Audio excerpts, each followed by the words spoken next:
भगवान, अल्लाह, खुदा, ईश आदि नाम एक ही शक्ति के हैं। वो कैसा है, कहां है, कैसे मिलता है, किसने देखा है?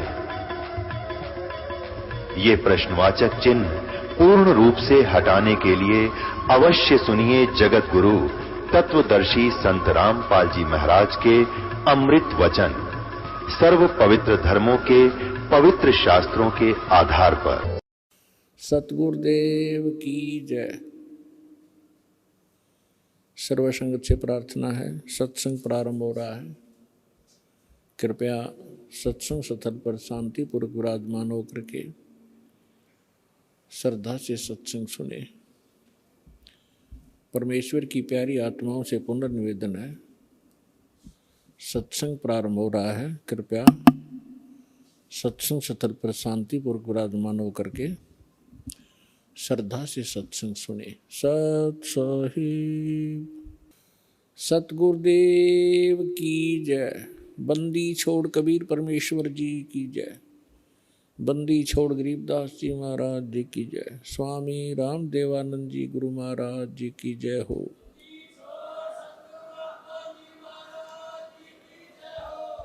गरीब नमो नमो सतपुरुष को नमस्कार। गुरु की नहीं सुर नर मुनि जन साधुओं संतों सर्वसदी नहीं। सतगुरु साहेब संत सब डंडो तुम प्रणाम। आगे पीछे मध्य हुए तिनको जा कुर्बान। नराकार निर्विषम काल जाल भयभंजनम निर्लेपम निज निर्गुणम अकल अनुबेशोन्दनम। सोहम सुरति समापतम सकल समाना निर्दल। उज्ज्वल हिरंबर हरदमं बे परवा अथाह वार पार निमज्जतम। ग्रीव जो सुमर सिद्ध होई गणनायक गलताना। करो अनुग्रह सोई पारस पद परवाना। आदि गणेश मनाऊं गणनायक देवन देवा। चरण कमल लो लाऊं आदंत करूं सेवा। परम शक्ति संगीतम रिद्धि सिद्धि दाता सोई। अवगत गुण अतीतम सत्य पुरुष निर्मोही। जगदम्बा जगदीशम मंगल रूप मुरारी। तन मन अर्पों शीसम भक्ति मुक्ति भंडारी। सुर नर मुनि जन ध्यावें ब्रह्मा विष्णु महेशा। शेष शेष मुख गावें पूजें आदि गणेशा। इंद्र कुबेर सरीखा वरुण धर्म राय ध्यावे। समर्थ जीवन जी कामन इच्छा फल पावे। 33 कोटि अधारा ध्यावे शेष 88। उतरे बहुत जल पारा कट है यम की फांसी। 33 कोटि अधारा ध्यावे शेष 88। उतरे बहुत जल पारा कट है यम की फांसी।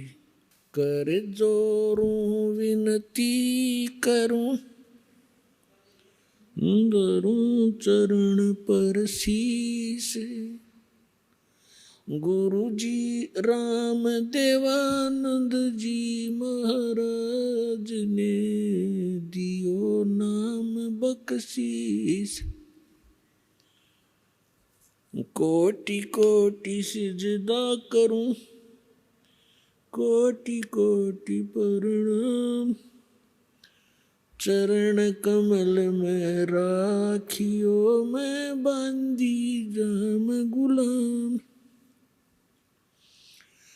कुत्ता हूँ गुरुदेव का रामपाल दास का नाम। गले प्रेम की जेवड़ी जाखें चोभा जाऊं मैं। तो करो तो बावड़ू दूर दूर करो तो जाऊं। जो राखो त्यों ही रहूं जो देवो सो खाऊं। परम पिता परमात्मा पूर्ण ब्रह्म सारी सृष्टि के रचनहार कबीर देव, कबीर साहिब, कबीर परमेश्वर जी की असीम रजा से आप सभी पुण्यात्माएं ये अमृत ज्ञान सुनने के लिए उपस्थित हुए।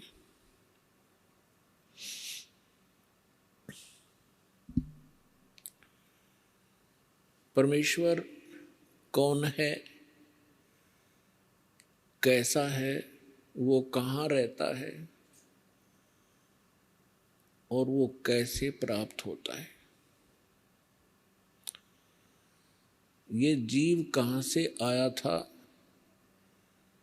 इसका उद्देश्य क्या है यहाँ जीने का, मृत्यु क्यों हो रही है, जन्म क्यों हो रहा है। हम आजीवन अपने परिवार के पोषण में अपना कोई मकान महल बनाने में कितनी लगन से लगे रहते हैं, उसके प्रति हमारा कितना अट्रैक्शन होता है, कितना लगाव होता है, और एक पल के अंदर मृत्यु होती है, हाहाकार मच जाता है। कितने ही प्रिय परिवार के सदस्य हों, तुरंत त्याग कर चला जाता है। ये कैसा जीवन है, हम इससे ऊब नहीं रहे, हम इससे थके नहीं हैं जन्म और मृत्यु से, क्योंकि हमें ज्ञान प्राप्त नहीं हुआ कि इस जन्म और मृत्यु के इस दीर्घ रोग का भी कोई विकल्प है, इससे छुटकारा हो सकता है। और जिन अज्ञानियों ने मोक्ष की परिभाषा बताई वो बिल्कुल यथार्थता के विपरीत थी। क्या कहते थे? कुछ तो ये कहते हैं कि जन्म मृत्यु तो बनी ही रहेगी, इसका कोई विकल्प नहीं है, ये तो यूनिवर्सल है, ये जो सच्चाई है यूनिवर्सल ट्रूथ है, उसको ये मानते हैं और इसमें कोई परिवर्तन नहीं हो सकता। कुछ एक मोक्ष की जो परिभाषा बहुत ही भिन्न और सुपीरियर बताते थे, वो क्या कहते थे कि आत्मा का ब्रह्म के अंदर लीन हो जाना, जिसे ब्रह्मलीन कहते थे, ये पूर्ण मोक्ष है। और कुछ एक ये कहते थे परमात्मा जो है, परमात्मा केवल प्रकाश है। ये तो विधान रहा जब तक परमात्मा कबीर जी कलयुग में अपना ज्ञान देने के लिए नहीं आए। उसके बाद परमात्मा ने आकर के खुद अपनी अमृत वाणी में यथार्थ अध्यात्म मार्ग और यथार्थ भक्ति विधि बताई और अपने निज स्थान का ज्ञान कराया। हम कहाँ रहते थे, हम कौन हैं, कहाँ से आए थे, हम इस जन्म और मृत्यु के कष्ट को क्यों उठा रहे हैं, हम ऐसे लोक में रह रहे हैं जहाँ कोई जीव स्थायी नहीं है, यहाँ के राजा नासवान, प्रजा नासवान होनी ही थी, यहाँ के भगवान नासवान, तो जीव अन्य प्राणियों का फिर क्या अस्तित्व। तो उस परमेश्वर ने जब तक ये अपना निज स्थान सतलोक सचखंड नहीं बताया था और उससे परिचित कुछ महापुरुषों को नहीं कराया था, तब तक हम केवल ब्रह्म को ही अंतिम ब्रह्म प्राप्ति अंतिम उपलब्धि मानते थे। और हम अधिकतर अपने विष्णु जी और शंकर भगवान को, विष्णु भगवान जी को हम सर्वेश्वर मानते थे, सर्वेश्वर महेश्वर, अजरो अमर हैं, इनका कोई माता पिता नहीं है। केवल ब्रह्मा जी को नासवान कहा करते थे ये हमारे नकली धर्मगुरु। विष्णु जी और शंकर जी को अजरो अमर मृत्युंजय कालज्य सर्वेश्वर महेश्वर बताया करते थे। परमात्मा के ज्ञान को सुनकर एक नकली पंथ चला राधा स्वामी, और उस राधा स्वामी पंथ वालों ने, जो राधा स्वामी पंथ के प्रवर्तक माने जाते हैं, कहे जाते हैं, श्री शिवदयाल जी, पन्ना गली आगरा वाले, उन्होंने परमात्मा की डेफिनेशन कैसी बताई? मूर्खों को भी हंसी आवे उस परम धनी की बताई डेफिनेशन को यदि आपको भी सुनाएं, दिखाएंगे। और उस अज्ञानी के पीछे करोड़ों की संख्या में भोली आत्मा लग गई उसको परम संत मान के, क्योंकि उसने कुछ पहले से भिन्न ज्ञान दिया अध्यात्म। उसने क्या बताया कि सतलोक है, ऊपर 4 लोक। कबीर परमात्मा का एक शब्द है, करने नो दीदार महल में प्यारा है। उसको पढ़कर अपने अज्ञान के आधार से उसको डिफाइन किया, उसका अनुवाद किया। उसमें पढ़कर के उसने क्या सुनाया कि एक सतलोक है, फिर अलख लोक है, फिर अगम लोक है, फिर अकय अनामी लोक है। उसके बाद फिर उसके अनुयायियों ने क्या बनाया कि सतलोक है, अलख लोक है, अगम लोक है, अनामी लोक है, और उससे ऊपर साडा राधा स्वामी लोक है। यानी और 5वां घट दिया उन्होंने अपनी अज्ञानता के कारण। और श्री शिवदयाल जी को वो राधा स्वामी कहने लग गए, क्योंकि श्री शिवदयाल जी की धर्म पत्नी का नाम नारायणी देवी था। उसको प्यार से लोग, अन्य श्रद्धालु राधा जी कहा करते थे, और शिवदयाल जी को श्री कृष्ण माना करते थे। इसलिए श्री शिवदयाल जी को राधा स्वामी कहने लगे। जैसे कोई उमा स्वामी कहता है, उमा स्वामी, उमा का स्वामी कौन? भगवान शंकर।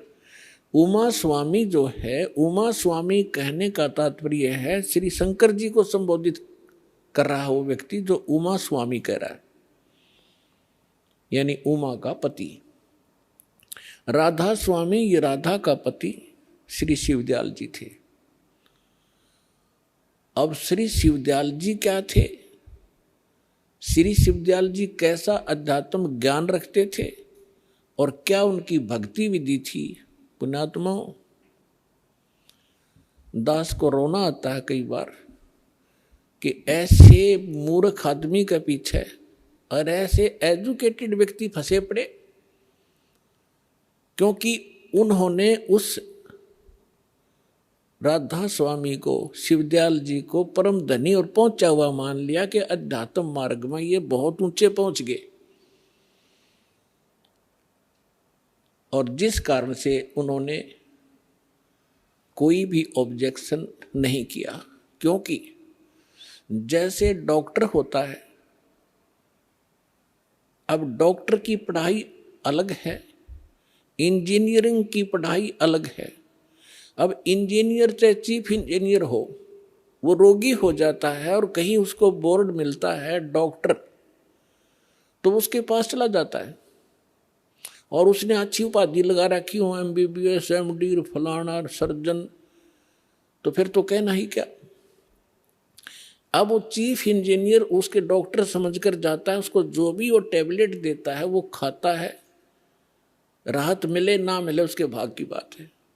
यदि वो डॉक्टर है तो राहत मिलेगी, डॉक्टर नहीं है तो उस चीफ इंजीनियर को ये कोई वो नहीं होगा कि ये डॉक्टर नहीं है, क्योंकि उसकी पढ़ाई और मेडिसिन के बारे में अननोन है, अनभिज्ञ है। ठीक इसी प्रकार इस ग्रुप के अंदर जैसे हाईली एजुकेटेड व्यक्ति भी हैं, जैसे आईएएस, आईपीएस, कर्नल, मिलिट्री के जो कर्नल, लेफ्टिनेंट, तहसीलदार, एसडीएम, जज। अब उन्होंने वो पढ़ाई अलग पढ़ी हुई है और ये अध्यात्म पढ़ाई अलग है, भिन्न है। इन्होंने इसको राधा स्वामी के पंथ के प्रवर्तक को, श्री शिवदयाल जी को एक महापुरुष और पहुंचा हुआ संत मान के समर्पण कर रखा है। इन्होंने जो ज्ञान दिया है वो सही होगा, क्योंकि ये इसी मार्ग के व्यक्ति हैं। अपने आत्माओं, डॉक्टर की इक्वेशन को, डॉक्टर की मेडिसिन को डॉक्टर ही बता सकता है ये उस रोग की है कि नहीं है। और दूसरी पहचान उसकी होती है कि जिस रोग की मेडिसिन होती है वो कहीं ना कहीं बुक के अंदर भी लिखी होती है। तो जैसे कोई एक व्यक्ति बताता है कि इस रोग की टेबलेट ये होती है, दूसरा बताता है कि नहीं ये होती है, तो उनका फैसला किया जाता है कि उसमें कौन सा साल्ट है और इस रोग में कौन सा साल्ट काम करता है। तो डॉक्टर ही उसकी पहचान बताते हैं, और फिर भी नहीं कोई तसल्ली होती है, सब यकीन होता है, तो उस बुक से मेल किया जाता है कि देखिएगा ये मेडिसिन है और इसके गुण धर्म है, तब फैसला होता है। तो ठीक इसी प्रकार ये दास भी एक आध्यात्मिक टीचर है, और जितने भी धर्मगुरु हैं ये सभी आध्यात्मिक टीचर वर्तमान के हैं, कहलाते हैं। कोई सतगुरु कहलाता है, कोई मंडलेश्वर बना हुआ है, कोई आचार्य, कोई शंकराचार्य, ये सभी आध्यात्मिक गुरु हैं। अब जो व्यक्ति अपने सिलेबस से परिचित नहीं है, सिलेबस यानी पाठ्यक्रम से, तो वो टीचर नहीं है। बेशक से वो भोले विद्यार्थी उसको अध्यापक और टीचर कहते रहे, यदि वो अपने सिलेबस से परिचित नहीं है तो वो टीचर नहीं है। तो जितने भी अपने धर्म गुरु हुए हैं, विशेषकर हिंदू धर्म से हम खूब परिचित हैं, और जितने भी आज तक ऋषि महर्षि हुए हैं, इंक्लूडिंग ब्रह्मा विष्णु महेश, जिनको हम भगवान मानकर पूजा किया करते थे, इनको भी अध्यात्म मार्ग, यथार्थ अध्यात्म मार्ग नहीं है। केवल उन महापुरुषों को छोड़कर जिनको परमात्मा स्वयं आकर मिले थे, उनको अपने यथार्थ स्थान सचखंड सतलोक में लेकर गए थे, और उस अपने से परिचित करवा के उनको वापस छोड़ा था।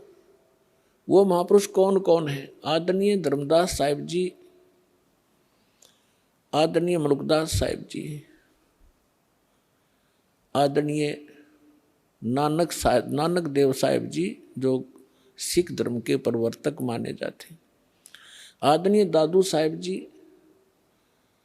आदरणीय गरीबदास साहिब जी, गांव छुडानी, जिला जज्जर, हरियाणा वाले, आदरणीय गीसा दास साहिब जी, गांव खेखड़ा, और जिला अब बागपुर हो गया है, पहले मेरठ था, ये उत्तर प्रदेश वाले, आदरणीय स्वामी रामानंद जी, काशी वाले, बनारस वाले।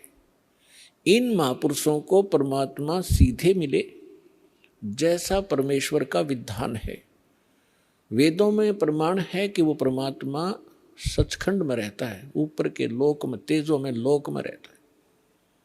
वहां पर एक बहुत बड़े गुम्बद में, एक बहुत बड़े सिंहासन पर और मुकुट समेत विराजमान है, जैसे राजा विराजमान होता है अपने तख्त पर, अपने सिंहासन पर।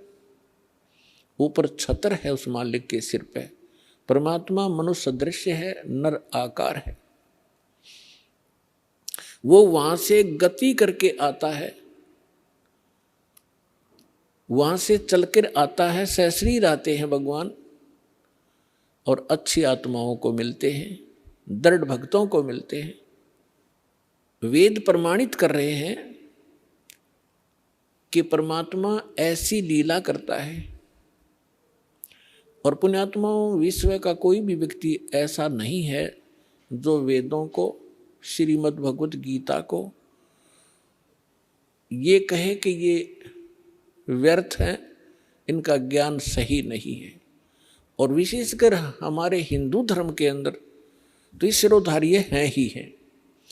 तो पुण्यात्माओं, प्रथम तो हमारे को ये पहचान होनी चाहिए कि हु इज गॉड, कौन है परमात्मा और कैसा है, कहाँ रहता है, परमात्मा की आवश्यकता क्यों है। उसके पाने के लिए राजाओं ने राज त्याग दिए और ऋषि महर्षियों ने आजीवन अपनी साधना करके शरीर खत्म कर दिए। तो कैसा है वो भगवान, कैसा है वो स्थान जिसके लिए ऐसी नौबत सहन करनी पड़ी और लगे रहे, आज तक हम लग रहे हैं। तो इसलिए वो फिर मिलता कैसे है, जिस समय आपके ये सभी शंका समाधान हो जाएंगे, सभी कंसेप्ट क्लियर हो जाएंगे, तब तो आप भगत बनोगे। श्रीमद् भगवत गीता अध्याय नंबर 2 के श्लोक नंबर 53 में कहा है कि अर्जुन, जिस समय तेरी बुद्धि भिन्न भिन्न प्रकार के भ्रमित करने वाले वचनों से हटकर एक अध्यात्म ज्ञान पर स्थिर होगी, परमात्म ज्ञान पर स्थिर होगी, तब तो तू योगी बनेगा। गीता अध्याय नंबर 2 के श्लोक नंबर 53 में कहा है कि अब देखिएगा, थोड़ा आपके रूप कराते हैं। ये है श्रीमद् भगवत गीता, गीता प्रेस गोरखपुर से प्रकाशित है और जयदयाल गोविंद का इसके अनुवादक है। गीता प्रेस गोरखपुर से प्रकाशित है। इसके अध्याय नंबर 2 के और श्लोक नंबर 53 में क्या लिखा है कि भांति भांति के वचनों को सुनने से विचलित हुई तेरी बुद्धि जब परमात्मा में अचल स्थिर ठहर जाएगी, तब तू योग को प्राप्त हो जाएगा। अब गीता अध्याय नंबर 2 के श्लोक नंबर 46 में क्या कहा कि अर्जुन, जिस प्रकार बहुत बड़े जलाशय की प्राप्ति के उपरांत व्यक्ति की आस्था छोटे जलाशय में रह जाती है, यानी बहुत बड़ी झील मिल जाने पर, पहले जिस समय श्रीमद् भगवत गीता का ज्ञान बोला गया था, उस समय पूरे विश्व में सभी मानव इन सरोवरों के किनारे ही बसा करते थे, तालाबों के किनारे बसा करते थे, उसी से पीते थे, उसी से नहाते धोते थे, स्वच्छ जल होते थे, वर्षा खूब होती थी, वृक्ष बहुत ज़्यादा होते थे और वृक्षों पर वर्षा होकर के जड़ी बूटियाँ के साथ जल इकट्ठा हो, जड़ी बूटियों पर वर्षा होकर के वो जल बहुत ही अच्छा, निर्मल और निरोगा होता था। वो एक तालाब, सरोवर या झील का रूप धारण कर लेता था और सभी उस पर आश्रित व्यक्ति जो भी जहाँ बसा है, यदि कोई छोटे जलाशय पर बसा है तो उसके लिए वो जलाशय उसका जीवन दाता है, उसके आश्रय वो जी रहा है। और उस छोटे सरोवर में, छोटे जलाशय में, छोटे तालाब में 1 वर्ष वर्षा नहीं होती है तो उसका जल सूख जाता है, तो उस पर आश्रित व्यक्ति दुखी हो जाते हैं, उनको त्राही त्राही मच जाती है और वो विनाश को प्राप्त हो जाते हैं। ऐसा उस पर आश्रित व्यक्तियों को भी पता होता है कि यदि वर्षा नहीं हुई 1 वर्ष तो अकाल गिर जाता है और अकाल में सैकड़ों, हजारों, लाखों की संख्या में प्राणी मर जाते थे। अब गीता अध्याय नंबर 2 का श्लोक नंबर 46 क्या कहना चाहता है, क्या बताना चाहते हैं कि उन व्यक्तियों को जो उस छोटे जलाशय पर आश्रित हैं और उनको कहीं आसपास पता लग जाए कि वहाँ बहुत बड़ी झील है, सरोवर है, और जिसमें 10 वर्ष वर्षा ना हो तो भी जल उसका समाप्त नहीं होता, तो वो व्यक्ति तुरंत उस छोटे जलाशय को त्याग और सरोवर, उस झील के किनारे जाकर जाना पसंद करेंगे, तुरंत चले जाएंगे। अब ये क्या बताना चाहते हैं कि श्रीमद् भगवत गीता हमें एक निर्णायक ज्ञान दे रहे हैं, ये पवित्र सदग्रंथ ये बताना चाह रहे हैं इसके अंदर कि जब आप, जैसे आप जिन भगवानों पर आश्रित हैं, श्री विष्णु जी, श्री शंकर भगवान जी या अन्य देवी देवता, कोई माता और मसानियों पर, अब जो माता और मसानियों पर है वो तो बहुत नमन सत्र की कहानी होगी। ये 3 देवता माने जाते हैं, श्री ब्रह्मा जी रजगुण, श्री विष्णु जी सतगुण, श्री शिव जी तमगुण।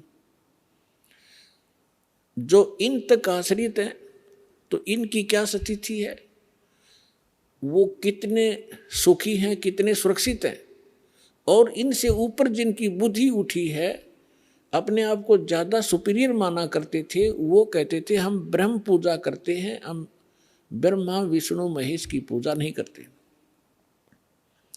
तो ब्रह्म क्या स्थिति है, ब्रह्म क्या है, ब्रह्म कौन है, किसको ब्रह्म कहते हैं?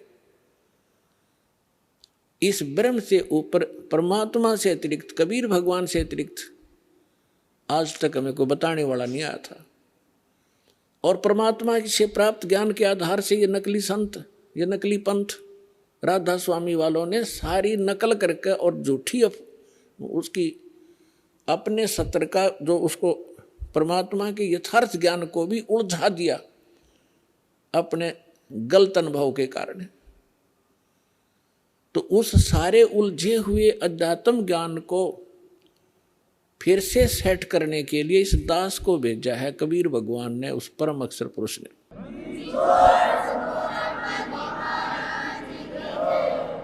और उसके विषय में परमात्मा ने, कबीर साहब ने कहा कि 9 मन सूत उलझिया, ये ऋषि रहे जखमार, और सतगुरु ऐसा सुलझा दे, उलझा ना दूजी बार। तो अब अध्यात्म ज्ञान को ऐसा सुलझा दिया दास ने कबीर परमात्मा की रजा से, उनके द्वारा दी गई बुद्धि और उनके द्वारा दिए गए सूक्ष्म वेद के ज्ञान से। अब ये कलयुग में अध्यात्म मार्ग को कोई उलझा नहीं सकेगा, भक्ति कोई करियो चाहे ना करियो। और भक्ति करेंगे क्योंकि भक्ति के लिए तो सभी हम बढ़ते चले गए। पहले हम हिंदू बने, फिर ईसाई बने, फिर मुसलमान बने, फिर सिख बने, हम भगवान के लिए बढ़ते जा रहे हैं। अब राधा स्वामी बने, कोई निरंकारी बने, तो ये हम क्यों बने? क्योंकि परमात्मा के लिए डिवाइड हुए हम। अब फिर एक होंगे, जब ज्ञान एक हो जाएगा, भगवान एक सामने आ जाएगा, हम फिर से एक होंगे। हम मानव हैं, जीव हमारी जाति है, मानव धर्म हमारा, हिंदू मुस्लिम सिख ईसाई कोई धर्म नहीं है न्यारा। ये आपके एक दिन हृदय में जगह बन जाएगी इसकी सच्चाई के साथ। एक तो फॉर्मेलिटी होती है, सच्चाई के साथ आप इसको स्वीकार करोगे कि हम भिन्न नहीं है, हम यहाँ के वासी नहीं है, हम सतलोक के रहने वाले। अब जो प्रसंग चल रहा है, गीता अध्याय नंबर 2 के श्लोक नंबर 46 में कहा है कि छोटे जलाशय पर कोई आश्रित व्यक्ति है और उसको बहुत बड़ा जलाशय यानी झील प्राप्त हो जाती है, तो उस छोटे बड़े जलाशय की प्राप्ति के उपरांत छोटे जलाशय में जैसा प्रयोजन रह जाता है, ठीक इसी प्रकार उस परमात्म ज्ञान की प्राप्ति के उपरांत, उस परमात्म ज्ञान की प्राप्ति के उपरांत, उस परम अक्षर ब्रह्म की यथार्थ मार्ग के, उस अध्यात्म मार्ग की प्राप्ति के उपरांत इन छोटे भगवानों में, अन्य भगवानों में जैसी आस्था रह जाएगी, ऐसी आस्था रह जाएगी जैसे छोटे जलाशय में रह जाती है बड़े जलाशय की प्राप्ति के उपरांत। अब कैसे? जैसे कोई छोटे तालाब पर आश्रित था, उसका अच्छा जल था, स्वस्थ जल था, स्वच्छ जल था, और उससे अपना जीवन निर्वाह कर रहे थे, लेकिन वो पर्याप्त नहीं था, सफिशिएंट नहीं था। उसको मालूम था 1 वर्ष वर्षा नहीं हुई तो त्राही त्राही करके सहपरिवार नष्ट हो जाएंगे। लेकिन वो जल खराब नहीं था, लेकिन पर्याप्त नहीं था। और जब वो झील मिल जाती है, वो जल वो वैसा, उससे भी स्वस्थ है, वो ऐसा ही है, लेकिन वो पर्याप्त है। तो उस छोटे जलाशय को त्याग कर तुरंत उस दूसरे बड़े जलाशय पर वो व्यक्ति आश्रित हो जाता है। तो इसी प्रकार जब हमें उस परम पिता परमात्मा पूर्ण ब्रह्म सत्य पुरुष की जानकारी होगी और उसकी महिमा का पता चलेगा कि उस परमात्मा की भक्ति और उसकी शरण में आने से हमें क्या क्या लाभ होंगे, और इन ये भगवानों पर जिन पर हम आश्रित थे उनकी क्या स्थिति है, तो कहते हैं आपकी आस्था फिर इनमें उतनी ही रह जाएगी जैसे बड़े जलाशय के उपरांत प्राप्ति के उपरांत छोटे जलाशय में रह जाती। वो छोटे जलाशय बुरा नहीं लगता, लेकिन वो सफिशिएंट नहीं है, इसलिए उसको त्याग देना ही वो उचित समझता है। ठीक इसी प्रकार इस अध्यात्म मार्ग को गीता अध्याय नंबर 2 के श्लोक नंबर 46 ने समझाने की चेष्टा की है। देखिएगा, श्रीमद् भगवद गीता अध्याय नंबर 2 का ये देखिए, गीता अध्याय नंबर 2 और श्लोक नंबर ये 46। सब ओर से परिपूर्ण जलाशय के प्राप्त हो जाने पर छोटे जलाशय में मनुष्य का जितना प्रयोजन रहता है। अब इनकी तो बुद्धि ब्रह्म तक थी। ये अनुवादक हैं, ये कहता है कि ब्रह्म को रह जाता है। ब्रह्म को तत्व से जानने वाले ब्राह्मण का समस्त वेदों में उतना ही प्रयोजन रह जाता है।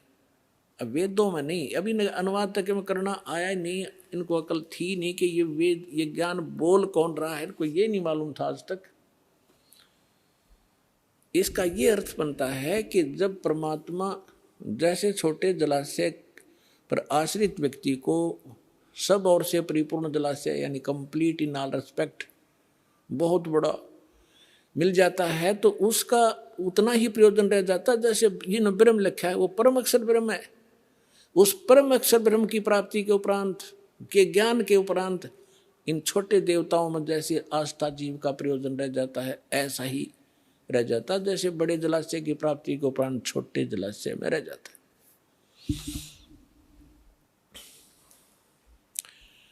अपनात्मा सबसे पहले हमने ये देखना होगा कि परमात्मा को कैसे पहचाने। अब पहचान किसी, हमने भगवान की पहचान परमात्मा हमने सुना कहाँ से? हमारे धर्म गुरुओं से। हमारे धर्म गुरु क्या बताते थे कि हम वेदों से ज्ञान दे रहे हैं, हम श्रीमद् भगवत गीता से आपको बता रहे हैं, हम पुराणों से आपको ज्ञान दे रहे हैं। तो आज तक हम हिंदू धर्म में जन्मे प्राणी अपने इन सदग्रंथों को सत्य मानते आ रहे हैं कि हमारे धर्मगुरु पुराणों से, गीता से और वेदों से, पवित्र सदग्रंथों से, इन्हीं से हमें ज्ञान बताते आए। उस समय हम शिक्षित नहीं थे, हमारे पूर्वज शिक्षित नहीं थे। शिक्षा प्राप्त करने का केवल एक वर्ण को अधिकार था, ब्राह्मणों को, और समाज ने उन ब्राह्मणों को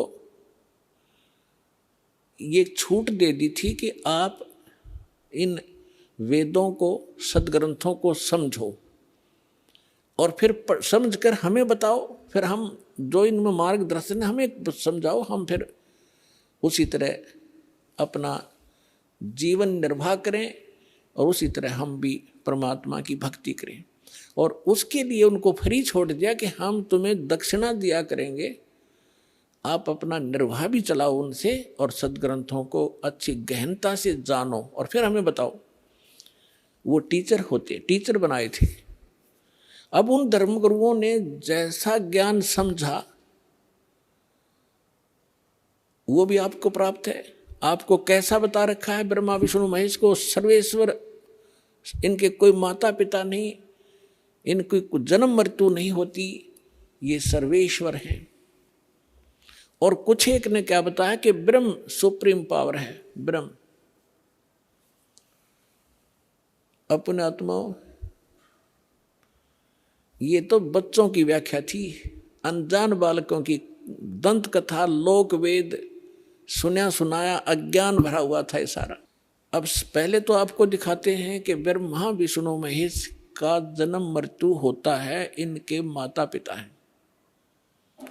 विशेषकर हिंदू धर्म कंप्लीटली इन दो देवताओं पर आश्रित है, श्री विष्णु जी और श्री शंकर जी।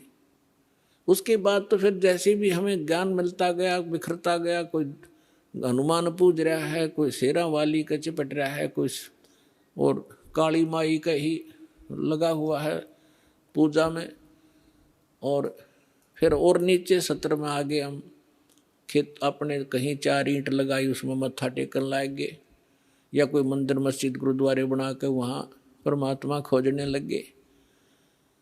लेकिन मुख्य रूप से हिंदू धर्म के लोग श्रद्धालु श्री विष्णु जी और श्री शंकर जी को सुप्रीम मानकर पूजते रहे। और हमें ये बताया गया था इनके कोई माता पिता नहीं, केवल ब्रह्मा जी की मृत्यु बताते थे। आयु फिक्स थी कि 100 वर्ष की आयु होती है, फिर अपने आप पैदा हो जाता है। और ये तीनों देवता स्वयंभू हैं, ऐसी बकवाद सुना रखी थी हमारे। अब हमारे सदग्रंथ क्या बताते हैं, उनकी जीवनी क्या बताती है, उनकी इतिहास क्या बताता है, जिन सदग्रंथों को हम सत्य माना करते थे। देखिएगा, श्रीमद् देवी भागवत 3रा स्कंद,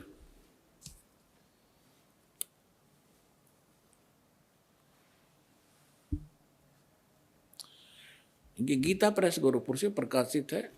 ये देखिएगा, इसके ये सचित्र मोटा टाइप, केवल हिंदी, संपादक हनुमान प्रसाद पोदार, चिमनलाल गोस्वामी। और ये यहाँ से प्रकाशित है, मुद्रित और प्रकाशित। ये गीता प्रेस गोरखपुर से है।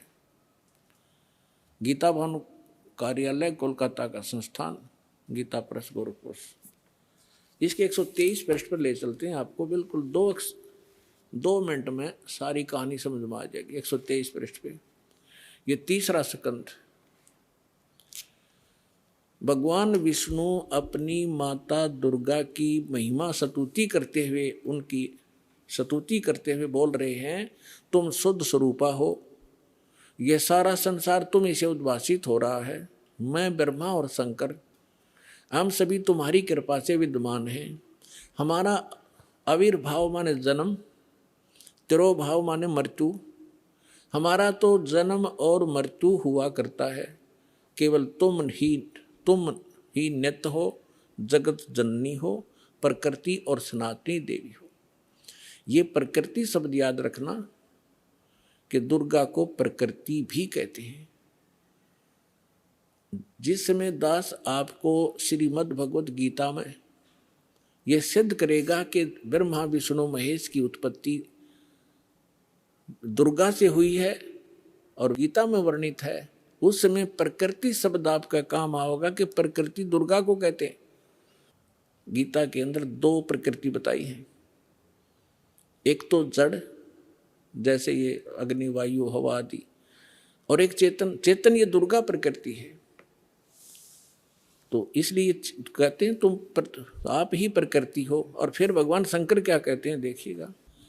भगवान शंकर बोले, देवी यदि महाभाग विष्णु तुम ही से प्रकट हुए हैं, उनके बाद उत्पन्न होने वाले ब्रह्मा भी तुम्हारे बालक हुए, फिर मैं तमोगुणी लीला करने वाला, क्या तुम्हारा मैं तमोगुणी लीला करने वाला शंकर क्या तुम्हारी संतान नहीं हुआ? अर्थात मुझे भी उत्पन्न करने वाली तुम ही हो शिवे। संपूर्ण संसार की सृष्टि करने में तुम बड़ी चतुर हो।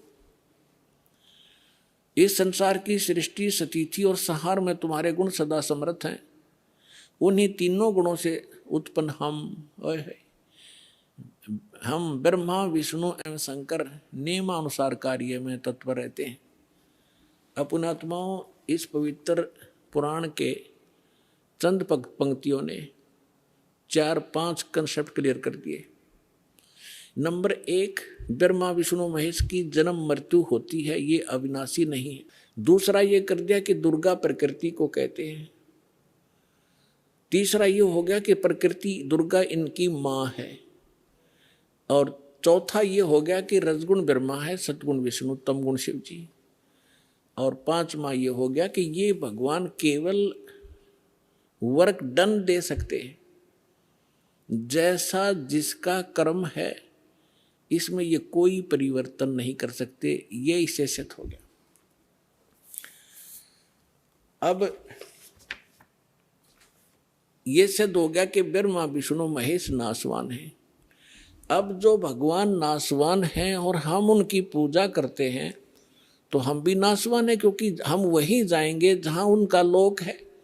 ब्रह्मा जी का उपासक ब्रह्मा जी के लोक में, विष्णु जी का उपासक विष्णु जी के लोक में, शिव जी का उपासक शिव जी के लोक में। और ये भगवान नासवान है और इनकी भी मृत्यु होगी, इनका लोक भी नाश होगा, तो फिर हम भी गए जन्म मृत्यु में। यानी हमें कंप्लीट मोक्ष नहीं हुआ, संपूर्ण मोक्ष नहीं हुआ। कौन सा मोक्ष? श्रीमद् भगवत गीता अध्याय नंबर 15 के श्लोक नंबर 1 से 4 में कहा है कि ये ऊपर को जड़ और नीचे को तीनों गुण रूपी शाखा वाला संसार रूपी वृक्ष है। और जो संत इसके सभी पार्ट्स को विभिन्न विभिन्न बता देगा वह तत्वदर्शी संत है, वेद के तात्पर्य को जानने वाला है। फिर बताया है कि उसके पश्चात गीता अध्याय नंबर 15 के श्लोक नंबर 4 में कहा है जब तत्वदर्शी संत मिल जाए उसके पश्चात परमेश्वर के उस परम पद की खोज करनी चाहिए जहां जाने के बाद साधक लौटकर कभी संसार में नहीं आते। और जिस परमेश्वर ने सभी ब्रह्मांडों की रचना की है, अर्थात जिस परमेश्वर से संसार रूपी वृक्ष की प्रवृत्ति विस्तार को प्राप्त हुई है, भावार्थ है कि जिसने सब ब्रह्मांडों की रचना की है वो कंप्लीट गॉड है, वो पूर्ण परमात्मा है। केवल उसी की भक्ति करो, गीता ज्ञानदाता स्पष्ट कर रहा है। और फिर कहता है कि अर्जुन चौथे अध्याय के 5 और 9 श्लोक में, दूसरे अध्याय के 12 श्लोक में गीता जी में, और 10वें अध्याय के दूसरे श्लोक में गीता ज्ञानदाता कहता अर्जुन तेरे और मेरे बहुत जन्म हो चुके हैं, तू नहीं जानता मैं जानता। अब जैसे हम श्री कृष्ण जी को मानकर चलें कि श्री कृष्ण जी गीता का ज्ञान दे रहा है, इन अज्ञानियों के आधार से हम चलें तो भी गीता ज्ञानदाता तो अपने आप को कह रहा है मैं नासवान हूं, मेरी जन्म मृत्यु होती है। जिसकी स्वयं जन्म मृत्यु होती है और उसके उपासकों की भी जन्म मृत्यु होगी। गीता अध्याय नंबर 18 के श्लोक नंबर 62 में कहा, इसलिए कहा कि अर्जुन तू सर्वभाव से उस परमेश्वर की शरण में जा, उसकी कृपा, उस परमेश्वर की कृपा से तो परम शांति को और सनातन परम धाम को प्राप्त होगा।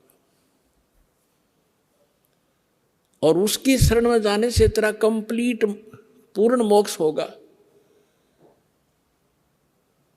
अब वो परमात्मा कौन है, कैसा है, कहाँ रहता है, इसकी जानकारी कहाँ है? गीता अध्याय नंबर 4 के श्लोक नंबर 25 से लेकर 31 तक गीता ज्ञानदाता ने जानकारी दी है कि कोई तो केवल देवताओं की पूजा करके निश्चिंत है और कोई स्वाध्याय करता है, जैसे कोई गीता का पाठ कर लेता है, कोई वेदों का कुछ मंत्र घोट लिए उनको रिपीट करता रहता है, स्वाध्याय करता रहता है, आवर्ती करता रहता है। और कोई केवल योग अभ्यास ही करता है, कोई प्राण अपान, इसकी अपान की क्रिया को, जैसे कुछ कहते हैं कि श्वास पर ध्यान रखो, बाहर आ रहा है अंदर जा रहा है, कोई बात हुई, ना ध्यान रखोगे तब भी ये तो आ जा रहा है। तो कहने का भाव ये है कि ये इस प्रकार की जो साधना करते हैं, कोई तपस्या करते हैं, घोर तप करते हैं, सब अपनी अपनी साधना को पाप नाशक जानते हैं। यानी वो जो साधना जो कर रहा है उसने अंतिम मान रहा है, सही मान रहा है, यथार्थ मान रहा है। फिर तुरंत कहा चौथे अध्याय के 32वें श्लोक में कि अर्जुन इन यज्ञों यानी धार्मिक अनुष्ठानों की जानकारी उस सच्चिदानंद घन ब्रह्म ने, सच्चिदानंद घन ब्रह्म ने, यानी पूर्ण परमात्मा ने, परम अक्षर ब्रह्म ने स्वयं आकर बताई है, अपनी अमृत वाणी में बोल के, अपने मुख कमल से बोलकर जो वाणी कही है वो सच्चिदानंद घन ब्रह्म की वाणी कहलाती है, कबीर वाणी है वो। उसमें इन अध्यात्म यज्ञों का, अनुष्ठानों की विस्तार से जानकारी दी गई है, और वो तत्व ज्ञान है। उसके जानने के बाद तो सब पाप कर्मों से मुक्त हो जाएगा। अब चौथे अध्याय के 34वें श्लोक में कहा कि अर्जुन, उस तत्व ज्ञान को जो सच्चिदानंद घन ब्रह्म स्वयं अपने मुख कमल से आकर बोलता है, वो तत्व ज्ञान है। अपनी अमृत वाणी में बोलता है, अपने मुख से बोलता है, वो तत्व ज्ञान है। और उस तत्व ज्ञान को तू तत्वदर्शी संतों के पास जाकर समझ।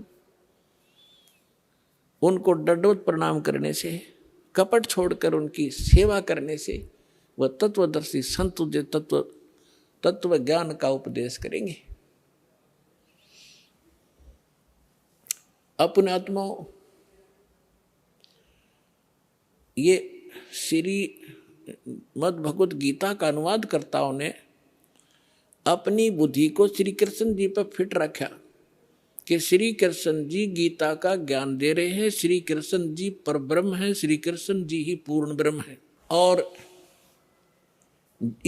इसी को आधार मानकर गीता जी का अनर्थ कर डाला इन्होंने अनुवादों का। अनुत्तम को और सर्वश्रेष्ठ लिख दिया। अनुत्तम शब्द एक चौथी कक्षा के बच्चे ने पूछ ले, भाई बेड, अंग्रेजी में पूछ ले किसी बच्चे को, गुड किसे कहते हैं और बेड किसे कहते हैं, उत्तम किसे कहते हैं, अनुत्तम किसे कहते हैं। उत्तम श्रेष्ठ, अनुत्तम अश्रेष्ठ, घटिया। अरे नाड़ियों ने, अज्ञानियों ने, अनुवादकर्ताओं ने अनुत्तम शब्द का अर्थ कर दिया जिससे उत्तम कोई और ना हो। है तेरा गजब भैया। अब थोड़ी सी झलक दिखाते हैं आपको कि गीता अध्याय नंबर 7 के श्लोक नंबर 12 से लेकर आपको 19 तक जानकारी देंगे आज। और जिसको सुनकर जो देखो पुण्यात्माओं, ये सत्संग है और ये ऐसा ज्ञान है, इसको समझने के बाद फिर संसार में कुछ भी समझना शेष नहीं रहेगा। पुण्यात्माओं, आप विद्यार्थी हैं, पूरे विश्व के मानव। आपको पोशाक अलग से मिली है। ये शरीर क्या है? एक तोला है। ये कवर हमारे ओरिजिनल शरीर के ऊपर, जो सूक्ष्म शरीर है उसके ऊपर ये कवर है, एक कपड़ा है। संतों ने इसको चोला कहा है। वस्त्र, गीता जी में इसको वस्त्र कहा है कि जैसे व्यक्ति पुराने वस्त्र त्याग कर नए वस्त्र ग्रहण कर लेता है, ये शरीर ऐसा है। तो ये जो ड्रेस आपको मिली है मानव वाली, आप विद्यार्थी हैं और आप अपना उद्देश्य भूल चुके हो, क्योंकि आपको टीचर ठीक नहीं मिला। क्योंकि संसारिक व्यक्तियों के जो क्रियाएं हम देखते हैं, हम उसी में ढल गए कि बस इतना ही काम है हमारा। और कभी तीज त्योहार हुआ तो थोड़ा बहुत बना के अपने करके पूजा पाठ खा लिया, बस इतना ही काम है। बाकी हमारा काम तो यही है। संसारिक करते हुए हमने ये इतना ही मान रखा था, बच्चे हो गए, इनका पालन पोषण कर दें, इनका विवाह कर दें, फिर इनका संतान हो जाए, हम मर जावा, फाइनल हो गया। अरे ये तो स्टार्ट भी ना करा मनुष्य का काम हमने, ये तो पशु पक्षी भी कर रहे थे इसी काम को। तो हमें टीचर ठीक नहीं मिले, जिस कारण से हमारी रुचि नहीं बनी जितनी बननी चाहिए थी। अब यदि परमात्मा ने ये विशेष मनुष्य जीवन ना देना होता, इसका कोई विशेष कार्य ना होता, तो 84 लाख प्रकार की बना दी योनियां एक और बना देता उनके जैसी। ये उन पुण्यात्माओं को ये पोशाक मिली है जो बहुत पुण्यकर्मी प्राणी है, जो परमात्मा पाने योग्य नंबर प्राप्त हैं उनको, इसलिए उनको ये प्रवेश हुआ है इस भगवान वाली यूनिवर्सिटी में जिसमें परमात्मा पाया जा सकता है। उनको ये ड्रेस न्यारी मिलती है। स्कूल के बच्चे होते हैं, उनकी ड्रेस अन्य होती है, और अन्य जो बच्चे काम खेतों में करते हैं, मजदूरी करते हैं, उनकी ड्रेस अन्य होती है। इसी प्रकार आप विद्यार्थी हैं और आध्यात्मिक गुरु जो होते हैं ये टीचर होते हैं। और टीचर का काम होता है कि सिलेबस पढ़ावे, अपनी लोक वेद दंत कथा नहीं सुनाओ बच्चों को। वो तो दुश्मन होता है उनका जो अब सिलेबस से हटकर ज्ञान देता है। तो आज तक जितने भी हमारे धर्म गुरु थे, उन महापुरुषों को छोड़ जिनको भगवान मिले हैं, जिनके शुभ नाम दास ने पहले बता दिया आपको। बाकी सभी हमें लोक वेद सुना रहे थे, गीता अपने सदग्रंथों से हटकर ज्ञान सुना रहे थे। अब दास आपको सुनाना जा रहा है 7वें अध्याय में स्पष्ट लिखा है गीता ज्ञानदाता ने कि अर्जुन अब मैं तुझे ऐसा ज्ञान सुनाने जा रहा हूं जिसको जानकर फिर संसार में कुछ जानना शेष नहीं रहेगा। अब देखिएगा, अब इससे पहले थोड़ा सा कंसेप्ट ये क्लियर करता हूं। 4थे अध्याय का 32वें श्लोक में इन्होंने गड़बड़ कर रखी है अनुवादकर्ताओं ने। ये देखिएगा 4थे अध्याय का 32वां श्लोक, ये देखिएगा, ये है श्रीमद् भगवद गीता, गीता प्रेस गोरखपुर से प्रकाशित है। जयदयाल गोविंद का इसके अनुवादक हैं और ये अध्याय नंबर 4 का और श्लोक नंबर 32। इसमें देखिएगा एवं बहुविधा यगा वितता, ये ब्रह्मण शब्द है, ब्रह्मण मुखे, ब्रह्मण मुखे। आप एजुकेटेड है पुण्यात्माओं, परमात्मा ने आपको शिक्षा इसलिए दी है कि आप भगवान को पहचानने में सक्षम हो जाए। नहीं तो पिछला इतिहास देख ले, दास का जन्म जब हुआ हमारे यहाँ कोई शिक्षा नहीं थी और सब सुख चैन से जिया करते थे, प्यार से रहते थे, बेईमाना नहीं था। इस शिक्षा ने हमारी नैतिकता खराब कर रखी है। जब से हम शिक्षित और अपने आप को विकास मानते हैं, जिसको बड़ा तरक्की कर ली, अपना पतन कर लिया हमने। ऐसी फिल्में देखते हैं बच्चे, ऐसा बिगड़ गया, आपस में प्रेम रहा नहीं। परमात्मा को मालूम था कि इसमें अवगुण बहुत हैं, इसलिए अभी तक हमारे तक इस विष को आने नहीं दिया था एजुकेशन वाले को। अब देना, ये एजुकेशन देना अनिवार्य समझा कि इसके बगैर ये समझ नहीं सकते भगवान कौन है, कैसा है। ये हमारे काल के दूत इनको मूर्ख बनाए बैठे, इसलिए परमात्मा ने आपको शिक्षा दी और ये इंस्ट्रूमेंट बनाए जो आज आप प्रोजेक्टर देख रहे हो, चिप देख रहे हो, मोबाइल में अपना सत्संग सुन रहे हो। ये गॉड गिवन है, मनुष्य के सतर की बुद्धि का बनाया हुआ नहीं है। पुणात्मा 1994 में दास ने सत्संग शुरू किया था गुरुदेव के आदेश से। उससे पहले चैनल नहीं थे, उससे पहले ये VCR होया करती से मोटे मोटे लीड तरह से होया करती, DVD वो चला करती थी, थोड़ी थोड़ी चली, शुरुआत हुई थी उनकी। और ना कोई टीवी चैनल थे। अब परमात्मा ने विस्फोट किया, ऐसे साधन बना दिए कि परमात्मा के बच्चे यथार्थ ज्ञान को घर बैठे देखेंगे और भगवान को पहचान कर दौड़े आएंगे, अपना कल्याण करवाएंगे और सदा के लिए सुखी हो जाएंगे। तो इसलिए ये रूबरू आपके किया जा रहा है कि अपने वो सदग्रंथ जिनको आप सिरोधार्य मानते रहे हो, अब श्रीमद् भगवद गीता का स्थान हिंदू समाज के अंदर अद्वितीय है। और जब हमारे वो क्यों है, क्योंकि इसके अंदर एक अनमोल ज्ञान है, इसलिए सिरोधार्य हमारे को और बहुत आदर से हम इस ग्रंथ का नाम लेते हैं, श्रीमद् भगवद गीता जी। अब इसमें लिखा क्या है, ये हमें संदेश क्या दे रहा है, इसके विपरीत हमें बताया जा रहा था। अमृत के स्थान पर हमें विष खिलाया जा रहा था। तो अब हम विष अमृत खाएंगे, विष त्याग देंगे। जब हमें पहचान हो जाएगी, तो इस पहचान के लिए आपको ये सदग्रंथ रूबरू कराए जाते हैं। अब देखिएगा, ये है अध्याय नंबर 4 का श्लोक नंबर 32।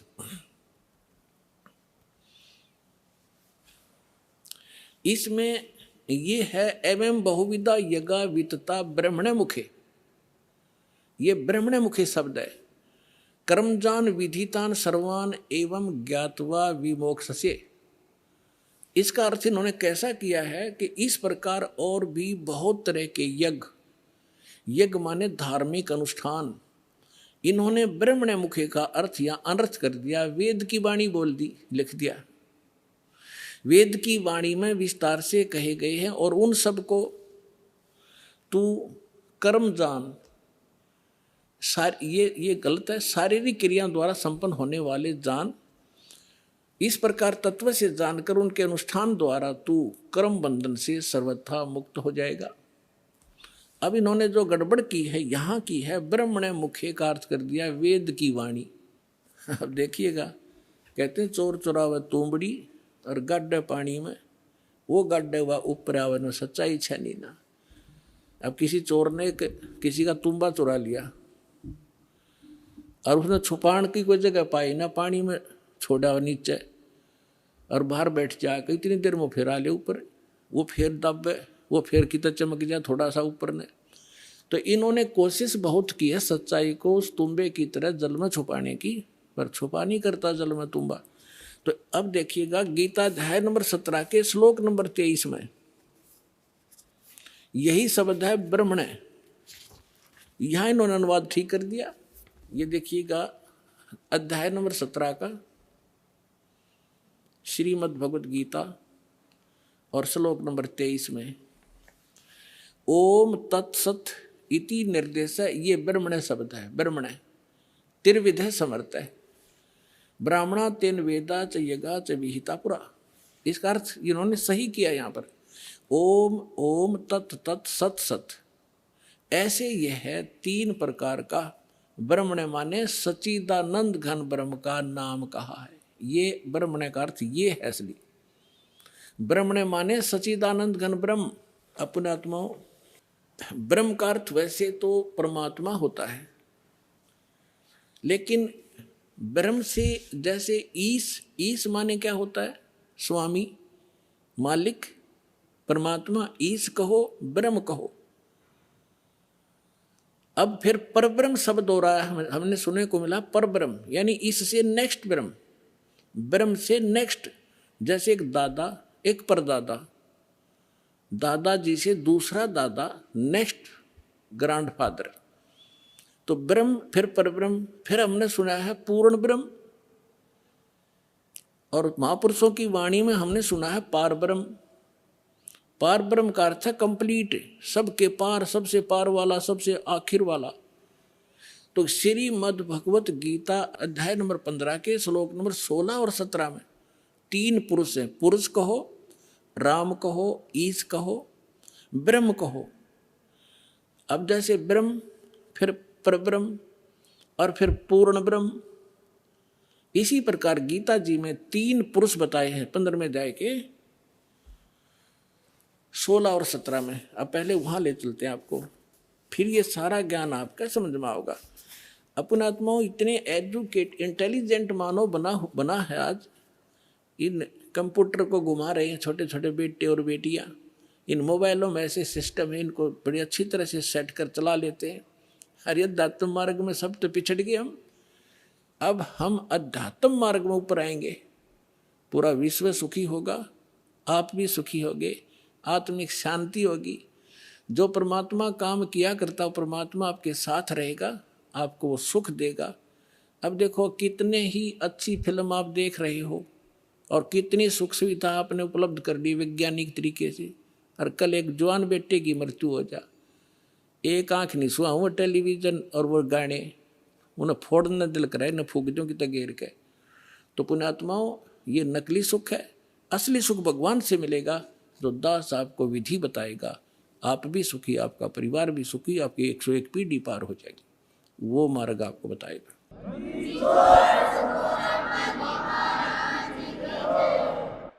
अब देखिएगा 15वें अध्याय का 16 और 17 में 3 पुरुष हैं, 3 भगवान हैं, 3 ब्रह्म हैं। अध्याय नंबर 15 का ये श्लोक नंबर 16 यहाँ पर है। इसमें लिखा है कि द्वौ इमौ पुरुषौ लोके सर्च अक्षर एवं च सर सर्वाणी भूतानि कुटस्थ अक्षर उच्चते। 16वां श्लोक, इसका अनुवाद यहाँ पर क्या ना, इस संसार में नाशवान और अविनाशी भी ये 2 प्रकार के पुरुष हैं। अब देखो इन्होंने सर माने नाशवान, अक्षर माने अविनाशी कर दिया। ये लिखना था इस संसार में सर पुरुष और अक्षर पुरुष, ये पुरुषों है ना, ये दोनों संस्कृत में इसके साथ भी लगाया जाता है, अक्षर पुरुष और सर पुरुष। ये और इनको देखें तो नाशवान और अविनाशी 2 प्रकार के पुरुष है। पुरुष माने परमात्मा है, प्रभु है, भगवान है, ईश है, स्वामी है। और संपूर्ण प्राणियों के शरीर तो नाशवान है, जीवात्मा अविनाशी कहा जाता है। अब क्या है, ये सरपुरुष कितना मालिक है, अक्षर पुरुष कितना मालिक है, और परम अक्षर। अब तीसरा कौन है, वो तीसरा पहले दिखाते हैं आपको। तीसरा जो है वो परम अक्षर पुरुष है। अब यहां आपने 15वें अध्याय के 16वें श्लोक में दो पुरुष हैं, सरपुरुष और अक्षर पुरुष। ये इस दो प्रकार के पुरुष हैं और इनके अंतर्गत जितने प्राणी हैं वो नाशवान है और ये स्वयं भी नाशवान है। जीवात्मा तो गधे की भी नहीं मरती, कुत्ते की भी नहीं मरती। अब यहां देखो 15वें अध्याय के 17वें श्लोक में क्या लिखा है कि उत्तम पुरुष है तू अन्य। ये उत्तम पुरुष माने श्रेष्ठ परमात्मा तो इन दोनों से अन्य है, सरपुरुष और अक्षर पुरुष से। सरपुरुष सर और अक्षर, नाशवान और विनाशी, ये दो प्रकार के पुरुष हैं। इसमें लिखा 17वें श्लोक में 15वें अध्याय के कि उत्तम पुरुष है तू अन्य परमात्मा इति उद्धारत है। ये लोग तरम आविश्य विवर्ती अवैश्वर है। उत्तम पुरुष तो अन्य ही है, इन दोनों से कोई और है वो श्रेष्ठ भगवान परम अक्षर ब्रह्म तीसरे नंबर का। उत्तम पुरुष तो अन्य ही है जो तीनों लोकों में प्रवेश करके सबका धारण पोषण करता है। अविनाशी परमेश्वर परमात्मा इस प्रकार कहा जाता है। इसी 15वें अध्याय के प्रथम मंत्र में ये देखिएगा, 15वें अध्याय का प्रथम मंत्र में इसमें कहा है कि ऊर्ध्व मूलम अधः शाखम अश्वत्थम प्राहु अवम छंदासी यस्य पर्णानि ये तम वेद स वेदवित्। इन्होंने अनुवाद किया है कि ऊर्ध्व मूलम आदि पुरुष परमेश्वर मूल वाले, इसका अर्थ करना था ऊर्ध्व माने ऊपर को, जड़ वाला वो तो पूर्ण परमात्मा है, और अधः शाखम यहां इन्होंने अधः का अनर्थ कर दिया ब्रह्मा रूप मुख्य शाखा वाले। नहीं, अधः माने नीचे होता है, ऊर्ध्व माने ऊपर होता है।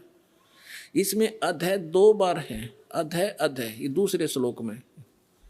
अब यहां इन्होंने और ऊर्ध्वम भी है, यहां देखो इन्हीं का अनुवाद देखते हैं। अधः माने नीचे है, अधः माने नीचे, अधः माने नीचे, और ऊर्ध्व माने ऊपर, ऊर्ध्वम माने ऊपर। अब यहां देखो हम फिर आगे वापस 15वें अध्याय के प्रथम श्लोक में, ऊर्ध्व मूलम अधः शाखम, ऊर्ध्व मूलम अधः शाखम, ये अधः शाखम, ये ऊर्ध्व मूलम अधः शाखम अश्वत्थम प्राहु अवम अविना छंदासी यस्य पर्णानि ये तम वेद स वेदवित्। अब इन्होंने ये गलत किया है, यह लिखना था ऊपर को जो जड़ वाला, ऊपर को जड़ वाला वो तो परमेश्वर है, पूर्ण परमात्मा है, ये ठीक है। अधः शाखम गलत कर दिया, नीचे को शाखा वाला और संसार रूपी पीपल के वृक्ष को अविनाशी कहते हैं, वेद जिसके पत्ते कहे गए हैं। और उस संसार वृक्ष को जो व्यक्ति, जो संत मूल सहित तत्व से जानता है वह है सवेदवित्, वह वेद के तात्पर्य को जानने वाला है। वो तत्वदर्शी संत है जो इस संसार रूपी वृक्ष के सभी विभागों को बता देगा। ये देखिएगा, संसार रूपी वृक्ष दिखाता हूं आपको पहले। ये है ऊर्ध्व मूलम अधः शाखम, अधः शाखम, ऊर्ध्व मूलम अधः शाखम अश्वत्थम प्राहु अवम छंदासी यस्य पर्णानि ये तम वेद स वेदवित्। अब देखिएगा, ये है वृक्ष जो जमीन से बाहर दिखाई देता है।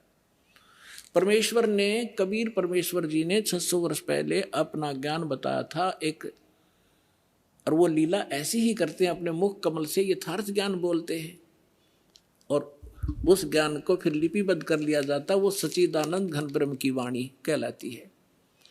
उसमें उन परमात्मा ने कहा था अक्षर पुरुष एक पेड़ है और सरपुरुष वाकी डार, निरंजन कहो सरपुरुष कहो, और तीनों देवा शाखा है बाई पात रूप संसार। उस परमेश्वर ने वो परमात्मा जैसे रामानंद जी को मिले थे, स्वामी रामानंद जी को, उन्होंने जब परमात्मा को ऊपर देखा, फिर नीचे उसी एक सिंपल वेशभूषा में धानक जुलाहे रूप में बनारस में देखा। जब कहा था दोहु ठोड़ है एक तू भया एक से दो, और गरीबदास हम कारणे तुम आए हो मगदो, तुम साहेब तुम संत हो, तुम सतगुरु तुम हंस, और गरीबदास तेरे रूप बिना। रामानंद जी कह रहे और न तू जान, तुम ही साहेब हो, तुम परमात्मा हो, सतगुरु सच्चा ज्ञान देने वाले आप ही हो, तुम साहेब तुम संत हो, तुम सतगुरु तुम हंस। और गरीबदास जी जैसे तुलसीदास जी ने रामायण को लिखा था, चित्रार्थ किया था, उस प्रकार गरीबदास जी को परमात्मा ने दिव्य दृष्टि दी थी, वो सारी सच्चाई गरीबदास साहिब जी ने अपनी वाणी में लिखा है, इसलिए गरीबदास जी का नाम आता है। लेकिन वार्ता चल रही है रामानंद जी और परमात्मा की। तुम साहेब तुम संत हो, तुम सतगुर तुम हंस, गरीबदास तेरे रूप बिना और न दूजा हंस। बोलत रामानंद जी सुनो कबीर करतार, कहे कबीर गरीबदास सब रूप के तुम ही सृजनहार। तो यहाँ बताया जाता है कि तुम सतगुरु भी आप ही हो, सच्चा ज्ञान आपके बिना इस पृथ्वी पर कोई जानता ही नहीं। तो परमात्मा आए थे, एक हम उसको कवि कह करके फाइनल कर दिया, उनकी क्लोज कर दी फाइल को। अब फिर खोल लेंगे जब देखियो लाल की पहचान होने के बाद आपको पता लगेगा लाल कौन है। तो उस परमेश्वर ने 600 वर्ष पहले उस सच्चिदानंद घन ब्रह्म की वाणी में, अपनी कबीर वाणी में क्या लिखा था? अक्षर पुरुष एक पेड़ है, सरपुरुष वाकी डारे, तीनों देवा शाखा है, ये पात रूप संसारे। और वे गीता क्या कहती है 15वें अध्याय का प्रथम मंत्र, कि जो संत इस उल्टे लटके संसार रूपी विभाग वृक्ष के सभी विभाग पत्तों सहित जड़ से लेकर पत्तों तक बता देगा, वो तत्वदर्शी संत है। पहचान बताई है तत्वदर्शी संत की। अब देखिएगा, ये है पूर्ण परमात्मा, ये परम अक्षर ब्रह्म है, ये ऐसे लेंगे। ये है जड़ जो मूल है, ऊर्ध्व मूलम, ये परम अक्षर ब्रह्म है, पूर्ण ब्रह्म परमेश्वर। और ये तना अक्षर पुरुष, ये जो बाहर दिखाई देता है ये तो अक्षर पुरुष है तना, और इससे एक मोटी डार निकली है, वो सरपुरुष समझो, सरपुरुष। और ये तीन रजगुण ब्रह्मा सतगुण विष्णु उत्तम गुण शिवजी रूपी ये तीन शाखाएं, और ये पात रूप संसार है। ये पात रूप हम हैं आगे, और मूल कौन है? ये स्वयं है परमात्मा, ये स्वयं है परमात्मा। ये देखिएगा, ये कौन है? ये कबीर साहिब है, पूर्ण ब्रह्म कबीर साहिब, परम अक्षर ब्रह्म। ये सारे संसार के आधार हैं, ये सब के धारण पोषण करने वाले हैं। जैसे वृक्ष की, जैसे संसार रूपी वृक्ष की जो परिवृष होती है वो जड़ से होती है। अब दास आपको जहाँ लाना चाहता है वहाँ लाएगा। गीता अध्याय नंबर 15 के श्लोक नंबर 1 आपने पढ़ लिया। इसमें स्पष्ट कर दिया कि तत्वदर्शी संत कैसा होगा। ये देखिए, ये है 15वें अध्याय का प्रथम श्लोक। इसमें बताया है कि ऊर्ध्व मूलम अधः शाखम अश्वत्थम प्राहु अवम छंदासी यस्य प्रणानी ये तम वेद सवेदवित। ऊपर को जड़ और नीचे को तीनों गुण रूपी शाखा वाला, ये इसको सारा कंप्लीट मिलाकर हम पढ़ेंगे ना। ऊर्ध्व मूलम अधः शाखम, नीचे को शाखा वाला पढ़ो इसको। और अश्वत्थम यानी संसार रूपी पीपल के वृक्ष को अविनाशी कहते हैं। वेद, ये वेद नहीं है। जैसे छंद का अर्थ होता है विभाग, किसी एक शब्द का एक ही अर्थ नहीं होता, कि जो इन सभी छंदों को, सभी विभागों को तत्व से जानता है। सरपुरुष कौन पोर्शन है इस संसार रूपी वृक्ष का, मूल कौन है और डार कौन है, शाखा कौन है, जो इन सभी को जानता है, सवेदवित, वो तत्वदर्शी संत है। तो परमेश्वर ने 600 वर्ष पहले बताया, इस दास ने परमात्मा से प्राप्त इस ज्ञान को आपके रूबरू कराया। अक्षर पुरुष एक पेड़ है, सरपुरुष वाकी डार, और तीनों देवा शाखा है, ये पात रूप संसार। तो यहाँ इस श्रीमद् भगवत गीता भी यही बताती है कि तीनों गुण रूपी, यहाँ देखिए आगे 15वें अध्याय का ये दूसरा मंत्र आप देखिएगा, उस संसार वृक्ष की तीनों गुण रूप। आय हाय पुण्यात्मा, ये सदग्रंथ हैं। यदि इन BA MA की पुस्तकों को एक बच्चा पढ़ समझ सके, टीचर की क्या आवश्यकता थी? इतने बड़े कॉलेज बनाने की क्या आवश्यकता थी? इन किसी भी अपने धर्म ग्रंथ गुरुओं को अपने सदग्रंथों का कख भी पता नहीं। ये कोड वर्ड है, तीनों गुण रूपी शाखा। अब पहले ये बताते तीन गुण कौन है। समझदार को संकेत ही बहुत होता है। ये दिखाता हूँ, ये मार्कंडेय पुराण, जिनको हम श्रोधार्य मानते रहे सभी पुराणों को, मार्कंडेय पुराण गीता प्रेस गोरखपुर से प्रकाशित, सचित्र मोटा टाइप।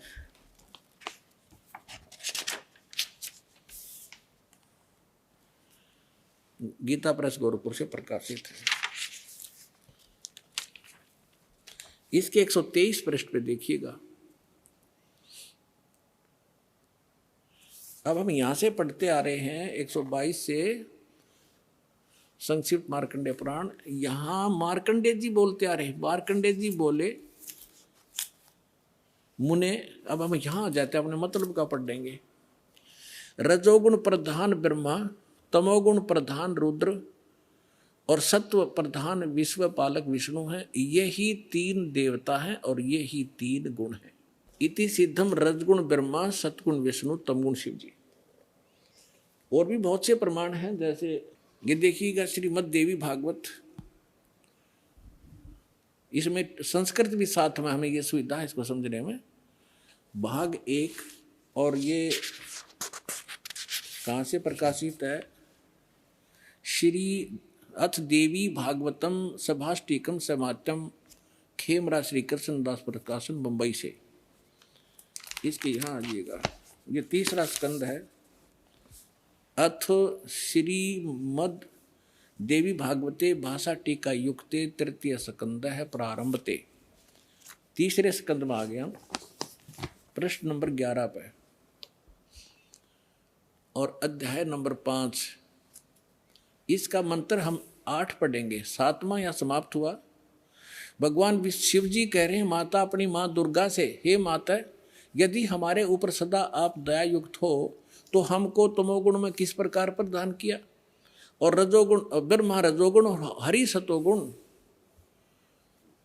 युक्त किए, क्यों युक्त किए? अब ये तो संस्कृत हिंदी है, अब संस्कृत पढ़ेंगे हम। ये देखिए, यदि दया धर्मना न सदाम्बिके कथम अहम विहिता च, मैं क्यों बना दिया, शंकर भगवान कहते तमोगुण है। और कमल जय, कमल से उत्पन्न होने वाले ब्रह्मा जी को रजोगुण संभाव, रजोगुण क्यों बनाया? सुवित क्यों सतोगुण, सत्व गुणों हरि, और विष्णु जी को आपने सतगुण क्यों बनाया? इति सिद्धम रजगुण ब्रह्मा, सतगुण विष्णु, तमगुण शिव जी। अब हम फिर लेते हैं श्रीमद् भगवद गीता को। पुण्यात्माओं, इस मनुष्य जीवन का मूल उद्देश्य परमात्मा प्राप्ति है, और भगवान मिल गए, उसका साधना ठीक मिल गई तो हमारा ये जीवन भी सुखी होगा। इसलिए भगवान की खोज हम किया करते थे। और जिस कारण से हम इन नकली संतों के यहाँ फंस गए, जिसने जैसी साधना बताई हम दिन रात लगे रहे, हमारे पूर्वज मर गए, भूत बन गए, अब उनके श्राद्ध निकलवा रहे हैं, वो भूत योनि में भोग रहे हैं और हमें मूर्ख बना रहे हैं, श्राद्ध निकाल दो, तुम्हारे पिता तृप्त हो जाएंगे। पहले पिताजी 360 दिन में 2-2, 3-3 बार रोटी खाया करते, और फिर एक साल में 1 दिन छिका कर उसको सदा के लिए सुखी कर देंगे। ये सारे उल्टे काम लगा रखे थे हमारे पूर्वजों को। अब हम सदग्रंथों को समझेंगे, इसमें कहा क्या गया है। अब देखिएगा, श्रीमद् भगवद गीता, गीता प्रेस गोरखपुर से प्रकाशित है। अब अध्याय नंबर 15 का हमने श्लोक नंबर 1 पढ़ लिया। ऊर्ध्व मूलम अधः शाखम अश्वत्थम प्राहु अवयम छंदासी यस्य प्रणानी ये तम वेद स वेदवित्।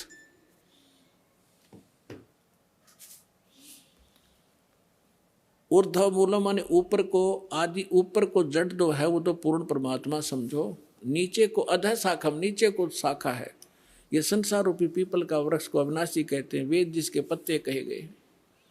उस संसार वृक्ष को जो पुरुष मूल सहित जानता है, यानी जड़ से लेकर पत्तों तक जानता है, वह स वेदवित्, वह वेद के तात्पर्य को जानने वाला है, अर्थात वो तत्वदर्शी संत है। अब अगले में कहा दूसरे में, उस संसार वृक्ष की 3 गुण रूप रजगुण ब्रह्मा, सतगुण विष्णु, तमगुण शिवजी रूपी, ये दल से बड़ी हुई नहीं, विषय पर वाला शाखा, विषय वासना रूपी ये 3 शाखाएं हैं, रजगुण ब्रह्मा, सतगुण विष्णु, तमगुण शिवजी। नीचे और ऊपर, सर्वत्र नहीं। अधः माने नीचे, ऊर्ध्व माने ऊपर, नीचे और ऊपर फैली हुई है। और इस मनुष्य लोक में हमारे कर्मों के अनुसार बांधने की भी ये मुख्य कारण है। कर्मानुबंधनी मूल्यानी, ये हमें यहाँ कर्मों के आधार पर यही रखते हैं, जैसे जिसका कर्म है उसको वैसा ही देते रहते हैं। किसी के अच्छे पुण्य है तो उसको अच्छा देते रहेंगे, जिसका पाप है उसको दुख देते रहेंगे, इसमें कोई परिवर्तन ये नहीं कर सकते। और हमें यहाँ बांधे रखने के ये मूल कारण है। अब देखो, नीचे और ऊपर, सभी लोगों में नहीं, नीचे और ऊपर फैली हुई है। अब तीसरे में क्या कहा है कि इस संसार वर्ष का स्वरूप जैसा कहा है वैसा यहाँ विचार काल में नहीं पाया जाता। यानी मेरे और तेरे डिस्कशन में जो गीता जी का ज्ञान मैं दे रहा हूँ, इसमें मैं कंप्लीट नहीं बता पाऊंगा उस परमात्मा के बारे में। इसलिए ऑप्शन छोड़ रखा है इसने। चौथे अध्याय के 34वें श्लोक में कहा कि उस तत्व ज्ञान को जो परमात्मा स्वयं अपने मुख कमल से बोलता है, चौथे अध्याय के 32 और 34 में, वो तत्व ज्ञान है। उस तत्व ज्ञान को तू तत्वदर्शी संतों के पास जाकर समझ। गीता ज्ञानदाता कहता मैं नहीं जानता उसको कंप्लीट। यहाँ स्पष्ट कर रहा है कि यहाँ विचार काल में जो गीता का ज्ञान मैं तुझे दे रहा हूँ, मैं इसको कंप्लीटली नहीं बता पाऊंगा। तेरे और यहाँ मेरे विचार काल में ये पूर्णतः नहीं पाया जाता, उसको किसी और से समझ। ये देखिएगा, इस संसार वृक्ष का स्वरूप जैसा कहा है, यानी सृष्टि रचना जैसी मुझे पता है, वैसा यहाँ विचार काल में यानी गीता जी के डिस्कशन में, इस विचार विमर्श में नहीं पाया जाता। इसमें नहीं मिलेगा तेरे को, क्योंकि न तो इसका आदि है न इसका अंत। इसको पता नहीं गीता ज्ञानदाता को, तथा न इसकी अच्छी प्रकार कोई स्थिति है। इसलिए इस सुविरुद्ध मूलम, यानी सुविरुद्ध माने अति दृढ़ मूल वाले, यानी परमात्मा के जो परमात्मा का जो ऊपर का लोक है, सतलोक, अलखलोक, अगमलोक और अकहलोक, जिसे नामी लोक कहते हैं, वो अविनाशी है, उसका कभी नाश नहीं होता। इसलिए सुदृढ़ मूल, तो उसका सुदृढ़ कहा है। वो सुदृढ़ मूलम, सुदृढ़ यानी अविनाशी रूपी मूल वाले जो स्थान जहाँ भगवान रहता है वो अविनाशी है। यहाँ उसका संकेत देखिएगा, सुविरुद्ध मूलम, इस अति दृढ़ मूल वाले अश्वत्थ संसार रूपी पीपल के वृक्ष को दृढ़ इन्होंने क्या कर दिया, असंग शस्त्रेण छित्वा, इन्होंने कर दिया वैराग रूप शस्त्र द्वारा काट कर। ये कहना था तत्व ज्ञान रूपी शस्त्र द्वारा काट के, यानी उस तत्व ज्ञान जो मैं वो संत बतावेगा, भगवान का बोला हुआ ज्ञान वो बताता है, वो है तत्व ज्ञान रूपी शस्त्र। उस ज्ञान रूपी उलझी गुत्थी को तत्व ज्ञान रूपी शस्त्र तक काट के, उसके पश्चात ये देखिए 15वें अध्याय का 4था श्लोक, गीता अध्याय नंबर 15 और श्लोक नंबर ये है 4 है। उसके पश्चात उस परम पद रूप परमेश्वर को भली भांति खोजना चाहिए, जिसमें गए हुए पुरुष यानी साधक फिर लौटकर संसार में नहीं आते, और जिस परमेश्वर से पुरातन संसार वृक्ष की प्रवृत्ति विस्तार को प्राप्त हुई है, उसी आदि पुरुष नारायण की मैं शरण हूँ। इस प्रकार दृढ़ निश्चय करके उस परमेश्वर का मनन और निधि ध्यान करना चाहिए। परपदेवा ने पूजा होती है, इन्हें तो अड़ंगा डांड से मतलब था। इसका है कि उस परमात्मा ने जिसने सब ब्रह्मांडों की रचना की है, संसार रूपी वृक्ष जिससे विस्तार को प्राप्त हुआ है, यानी जिसने सब की रचना की है, वो परमात्मा है। गीता ज्ञान अपने से अन्य, गीता ज्ञान दाता अपने से अन्य किसी परमात्मा के विषय में कह रहा है कि उसकी पूजा करनी चाहिए। गीता अध्याय नंबर 18 के श्लोक नंबर 62 में स्पष्ट किया है कि सर्वभाव से तू उस परमेश्वर की शरण में जा, उसकी कृपा से तू परम शांति को और सनातन परम धाम को प्राप्त होगा। और इसमें स्पष्ट कर दिया कि उसके पश्चात तत्वदर्शी संत मिलने के बाद तत्व ज्ञान के द्वारा इस अज्ञान को हटाकर काट कर उसके पश्चात परमेश्वर के उस परम पद की खोज करनी चाहिए, जहाँ जाने के बाद साधक फिर लौट कर कभी संसार में नहीं आते। अपने विषय में गीता ज्ञानदाता चौथे अध्याय के 5 और 9 में गीता में, दूसरे अध्याय के 12वें श्लोक में, 10वें अध्याय के दूसरे श्लोक में कहता, अर्जुन तेरे और मेरे बहुत जन्म हो चुके, तू नहीं जानता मैं जानता हूँ। तो इसे सिद्ध है कि यदि हम गीता ज्ञानदाता की भक्ति करेंगे तो हम फिर भी जन्म मृत्यु में रहेंगे, हमें कंप्लीट मोक्ष नहीं होगा, शाश्वत स्थान नहीं मिलेगा, हमें परम शांति नहीं हो सकती। इसलिए तत्वदर्शी संत की खोज करने को कहा है। राज आपको खोज करा करा पा गए, दास है उस तत्वदर्शी संत, आपका जचियो कद्दे फिर।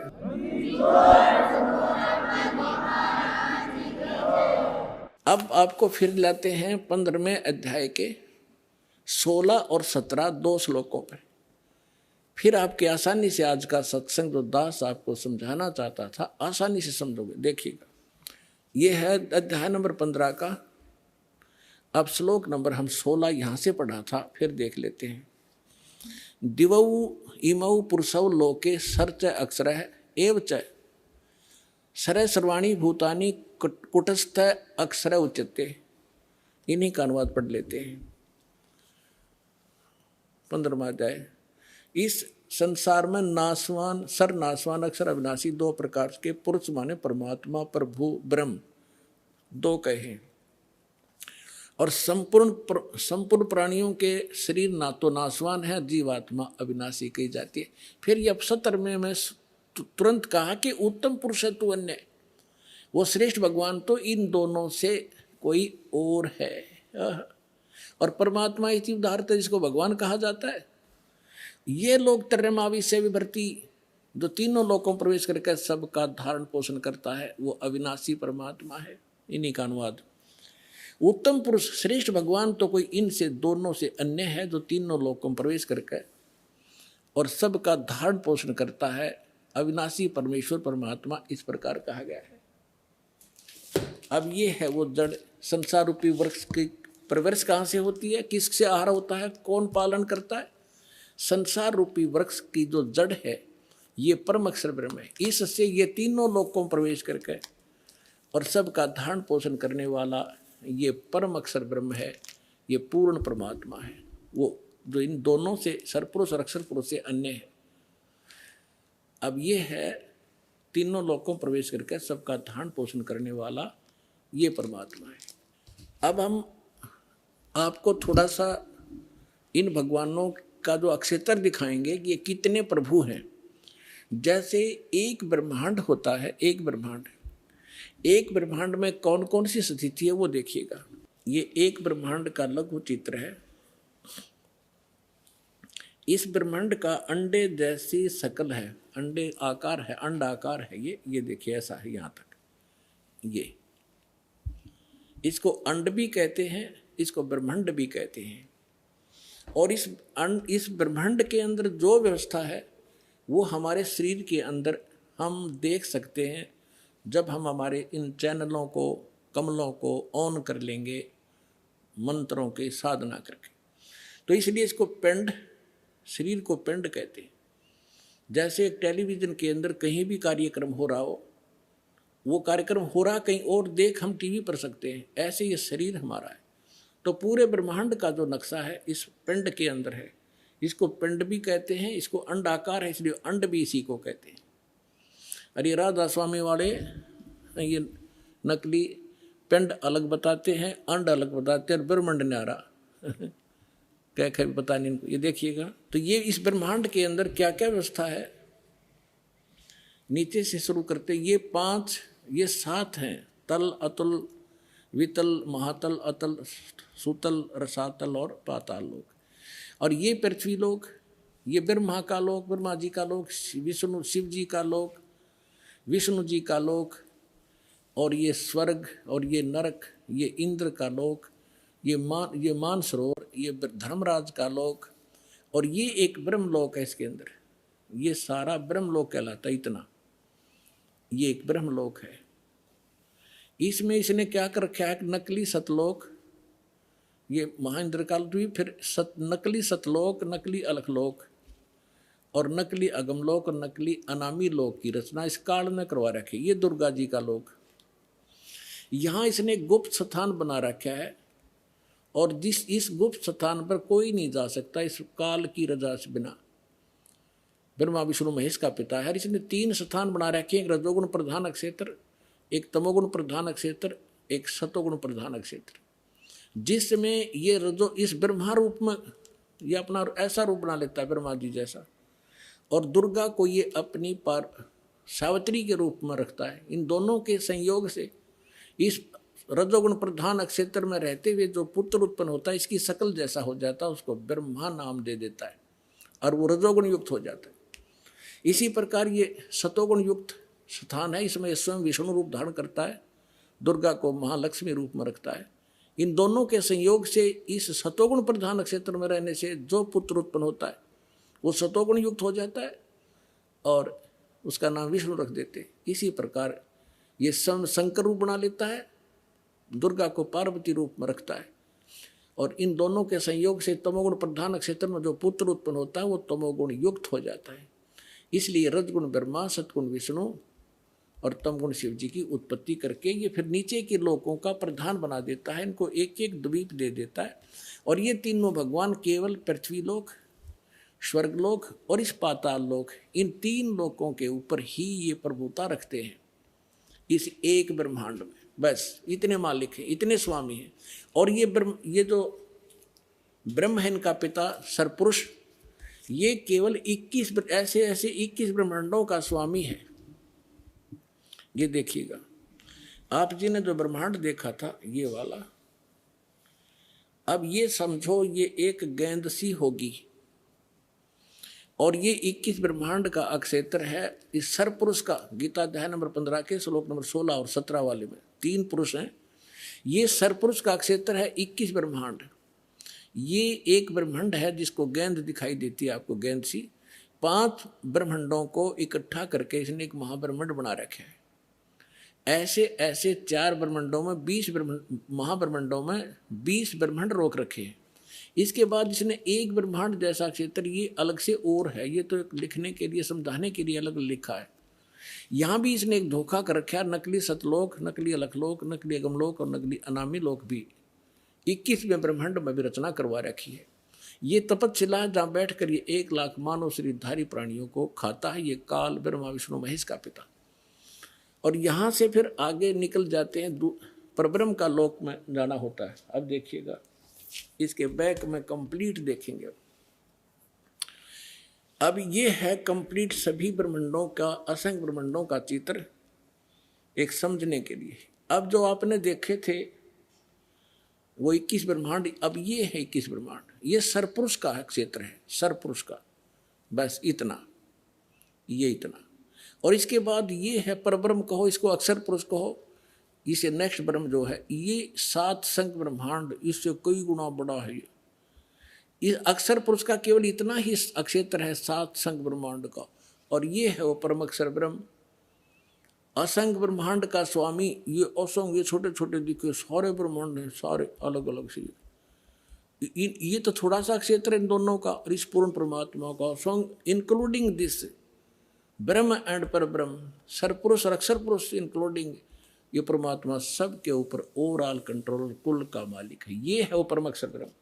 गीता अध्याय नंबर 8 के श्लोक नंबर 1 में अर्जुन ने प्रश्न किया कि हे भगवान, आपने गीता अध्याय नंबर 7 के श्लोक नंबर 29 में कहा है कि जो व्यक्ति जरा और मरण से छूटने का प्रयत्न ही कर रहे हैं, इस संसार की किसी वस्तु की इच्छा नहीं रखते, वो तत्ब्रह्म को और सारे अध्यात्म को और सभी कर्मों से परिचित हैं, वही व्यक्ति यहाँ से जरा और मरण, जरा माने वृद्ध अवस्था का दुख, कहर बुढ़ापे का, और मरण माने मृत्यु, इन दोनों दुखों से बचने का जो प्रयत्न कर रहे हैं वो उस तत्ब्रह्म से परिचित है। तत्ब्रह्म कौन? अभी आपको बताया था। अब देखिएगा गीता अध्याय नंबर 7 के 29 को पढ़ते हैं। ये देखिए, श्रीमद् भगवत गीता अध्याय नंबर 7 का और श्लोक नंबर 29 यहाँ पर है। हम संस्कृत पढ़ेंगे, आराम से समझ लेंगे। जरा मरण मोक्षाय, जरा माने वृद्ध अवस्था, मरण माने मृत्यु, मोक्ष माने छुटकारे के लिए, माम आश्रित यतन्ति ये ते ब्रह्म तत्विदु कर्षणम अध्यात्म कर्म च अखिलम। इसका अर्थ बनता है कि मेरे इस ज्ञान को आश्रय कर लेगा जो मैंने ज्ञान दिया है कि अर्जुन तत्वदर्शी संत की खोज कर ले उस परमात्म तत्व को, परमात्मा को समझने के लिए, जहाँ जाने के बाद फिर लौटकर कभी जन्म मृत्यु नहीं होगी, इस परम शांति प्राप्त होगी। जो मेरे इस ज्ञान को आश्रित कर लेता है और जो केवल जरा और मरण से छूटने का जो प्रयत्न कर रहे हैं वो तत्परम से परिचित हो चुके हैं और सारे दातुम ज्ञान से और सभी कर्मों से परिचित हैं। केवल वही उस जरा और मरण से छूटने के लिए प्रयत्नशील हैं, संसार की किसी वस्तु की इच्छा नहीं रखते। तब 8वें अध्याय के प्रथम मंत्र में अर्जुन ने पूछा फिर किम तत्परम, वो तत्परम क्या है? 8वें अध्याय के 3रे श्लोक में गीता ज्ञानदाता ने कहा वो परम अक्षर ब्रह्म है। एक सरब्रह्म, 21 ब्रह्मांड का स्वामी, इसको सरपुरुष कहो, सरब्रह्म कहो। फिर अक्षर ब्रह्म, उसको अक्षर पुरुष कहो, अक्षर ब्रह्म कहो, वो 7 संग ब्रह्मांड का स्वामी अभी आपको दिखा था। और वो उत्तम पुरुष तू अन्य परमात्मा इति उदाहरते 15वें अध्याय के 17वें श्लोक में, या गीता अध्याय नंबर 8 के श्लोक नंबर 3 में कहा कि वो परम अक्षर ब्रह्म है। अब गीता ज्ञानदाता कहता है मेरी साधना करेगा तो मुझे प्राप्त होगा, जन्म मृत्यु तेरी भी रहेगी मेरी भी रहेगी। और उस तत्वदर्शी संत की खोज करके उस परम अक्षर ब्रह्म की साधना करेगा, उसको प्राप्त हो जाएगा, फिर कभी तेरी जन्म मृत्यु नहीं होगी। इतना सा ज्ञान है इस पूरी गीता जी में। अब देखिएगा, हम पढ़ रहे अध्याय नंबर 7 का और मंत्र नंबर 29। ये तो दास ने आपको संस्कृत से अनुवाद किया है। अब देखिएगा इनका अनुवाद। जो मेरे शरण होकर जरा और मरण से छूटने के लिए यत्न करते हैं। जरा माने नहीं लिखे उन्होंने, क्या होता है? जरा माने बुढ़ापा, वृद्धावस्था का कष्ट। इस जीव के ऊपर 2 दुख हैं सबसे भारी। एक तो वृद्धावस्था, सारे अंग शिथिल हो जाते हैं, सब रोग घेर लेते हैं। और फिर मृत्यु, देख कितने अच्छे बेटे हैं बेटियां हैं, कैसी मकान है कोठी है, और कैसा दिल लग रहा है, 1 मिनट में मृत्यु हो जा, खा के जीवन।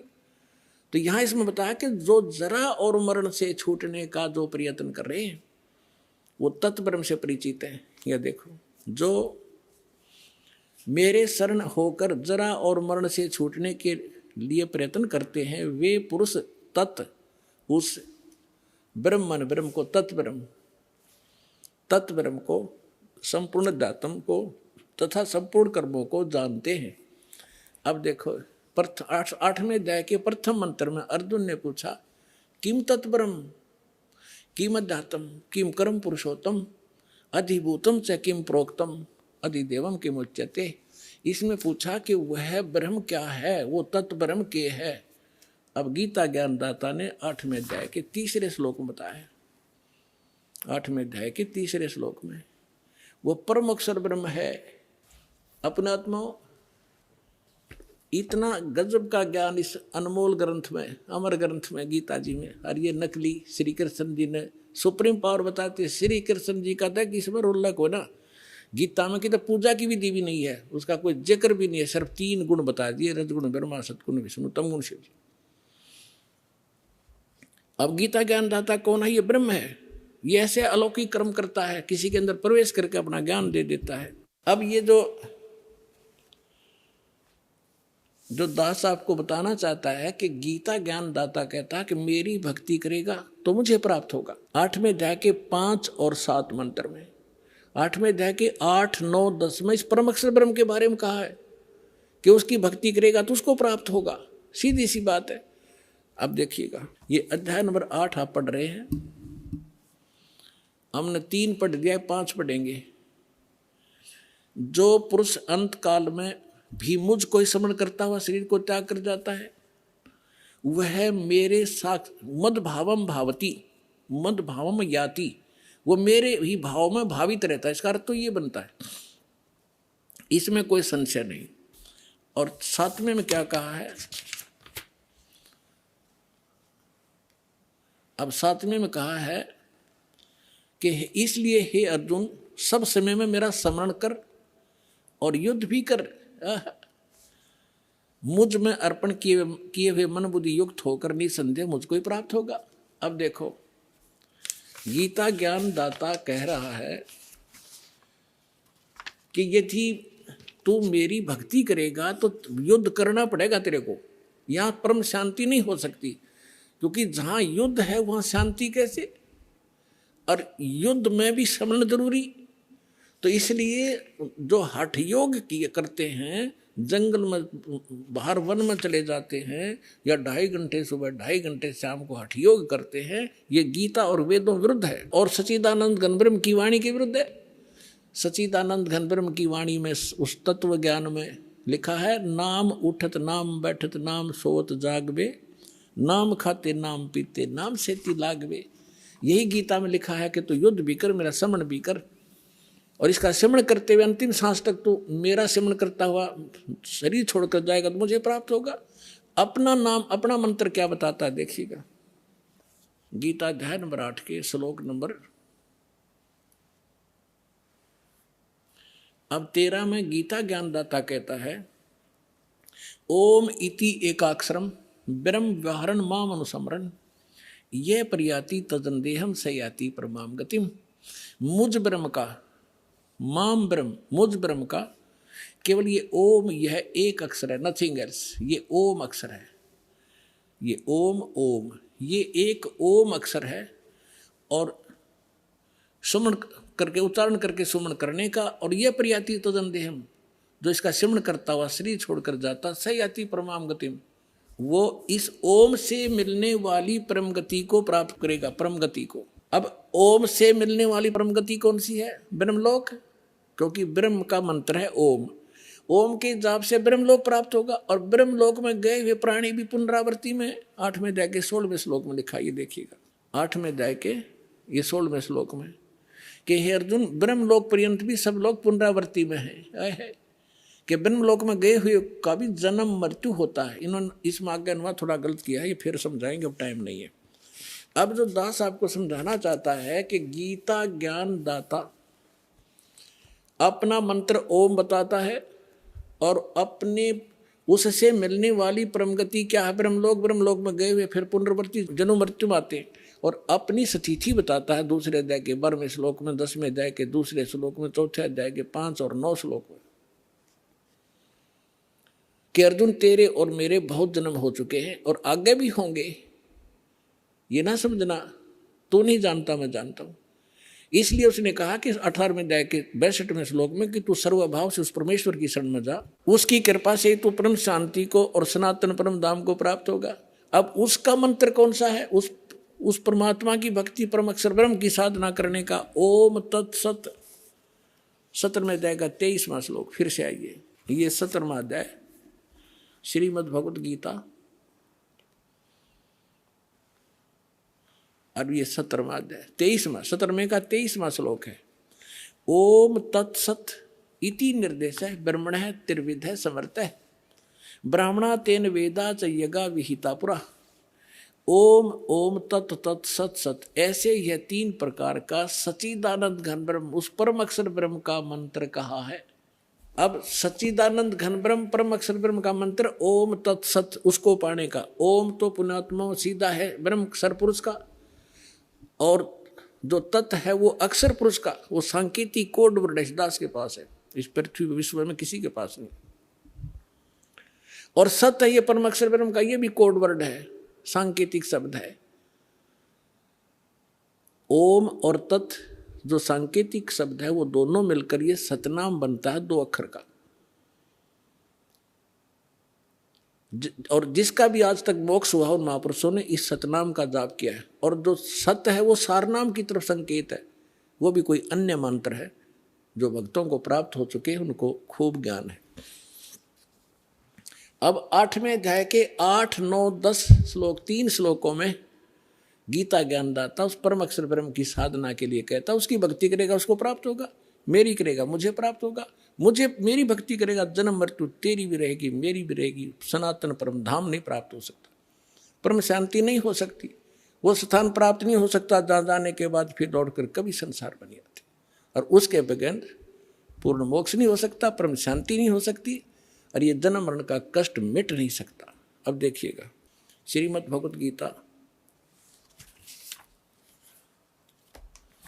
8वें अध्याय का 8, 9, 10 आपको रूबरू करते हैं। अध्याय नंबर 8 का, और यहां से शुरू करेंगे। यहां तक तो ये इसने अपना बता दिया है कि हे अर्जुन 7वें तक तो कि अर्जुन, इसलिए हे अर्जुन सब समय में मेरा स्मरण कर और युद्ध भी कर। इस प्रकार मुझ में अर्पण किए हुए मन भाव से युक्त होकर निसंदेह मुझको प्राप्त होगा। और फिर 8वें में क्या कहा है? अब अभ्यास योग युक्तेन चेतसा न अन्य गामिना परमं पुरुषम दिव्यम याति पार्थ अनुचिंतन। यहाँ देखिए, हे पार्थ, यह नियम है कि परमेश्वर के, ओहो देखो पुण्यात्माओं, डेफिनेशन ऑफ गॉड भी आज तक हमें प्राप्त नहीं बता सके हमारे नकली गुरु। ये सरपुरुष है, ईश्वर ये अक्षर पुरुष है, और परमेश्वर इन सबसे उत्तम परमेश्वर वो सच्चिदानंद घन ब्रह्म, वो परम अक्षर ब्रह्म है। अब यहाँ बता रहे हैं कि उस परमेश्वर के ध्यान, उसकी भक्ति करने से उसको प्राप्त होता है। देखिए, हे पार्थ, परमेश्वर के ध्यान के अभ्यास रूप योग से, ये नहीं, अभ्यास योग युक्तेन, जो मंत्र बताए हैं उनके अभ्यास करने से, और दूसरी ओर न जाने वाले चित्त से, यानी और कोई साधना नहीं करने वाला व्यक्ति, और निरंतर चिंतन करता हुआ परम दिव्य पुरुषम, परमम दिव्यम पुरुषम, परम प्रकाश रूप नहीं, परम दिव्य पुरुष को, अर्थात उस परमेश्वर को, परम अक्षर ब्रह्म को ही प्राप्त होता है। अब देखना 9वें में क्या कहा है। ये 8वां हमने पढ़ दिया 9वां में, 8वें का 8वां पढ़ दिया 9वां। यहां लिखा है कि यहां पर कवियम शब्द भी लिखा है, इसको अभी नहीं छेड़ेंगे, लंबा विषय बन जाएगा। जो इन्होंने इसका अर्थ कर दिया सर्वज्ञ। कवियम का अर्थ होता कबीर देव लिखना था। जो कबीर देव अनादि है, सबका नियंत्रता है, सूक्ष्म से भी अति सूक्ष्म और सबका धारण पोषण करने वाले अचिंत स्वरूप, सूर्य के सदृश नित्य चेतन आदित्य वर्णम साकार परमात्मा तेजोमय शरीर युक्त, इसका अर्थ ये बनता है अविद्या से परे, अति परे, यानी जो इसको कोई नहीं जानता, सब उस सच्चिदानंद परमेश्वर का सेवन करता हुआ। और 10वां श्लोक 8वें अध्याय का, करता हुआ वह भक्ति युक्त पुरुष साधक अंत काल में योग बल से, योग माने साधना की शक्ति से, बिरकुटी के मध्यम में प्राणों को अच्छी प्रकार स्थापित करके फिर निश्चल मन से उस 3 मंत्र के जाप का स्मरण करता हुआ उस दिव्यम परमम पुरुषम, परम अक्षर ब्रह्म को, दिव्य रूप परम पुरुष को, गीता ज्ञान दाता से अन्य जो परम अक्षर ब्रह्म है उसको ही प्राप्त होता है। अपने आत्माओं, जो दास आज सत्संग करना चाहता था जिस विषय पर, उसकी तो भूमिका बनाई है, 2 घंटे में तो भूमिका बनी है अभी। आज दास आपको ये बताना चाहो था कि ब्रह्मा विष्णु महेश की क्या स्थिति है और गीता में उसको क्या संज्ञा दे रखी है, वो लंबा विषय बन गया, फिर कल के सत्संग में सुनाएंगे। और दूसरा ये सुनाना चाहा था कि ये है वास्तविक ज्ञान हमारे सदग्रंथों का। और ये राधा स्वामी वाले क्या बताते हैं कि हम हमारे साढ़े गुरुओं का ज्ञान तो गीता वेद पुराणों से आगे का है। हमने गीता और वेदों की कोई आवश्यकता नहीं, उनका ज्ञान दिखाना चाहूँ था पर समय थोड़ा रह गया। वो किसा ज्ञान है, कल दिखाएंगे उनको।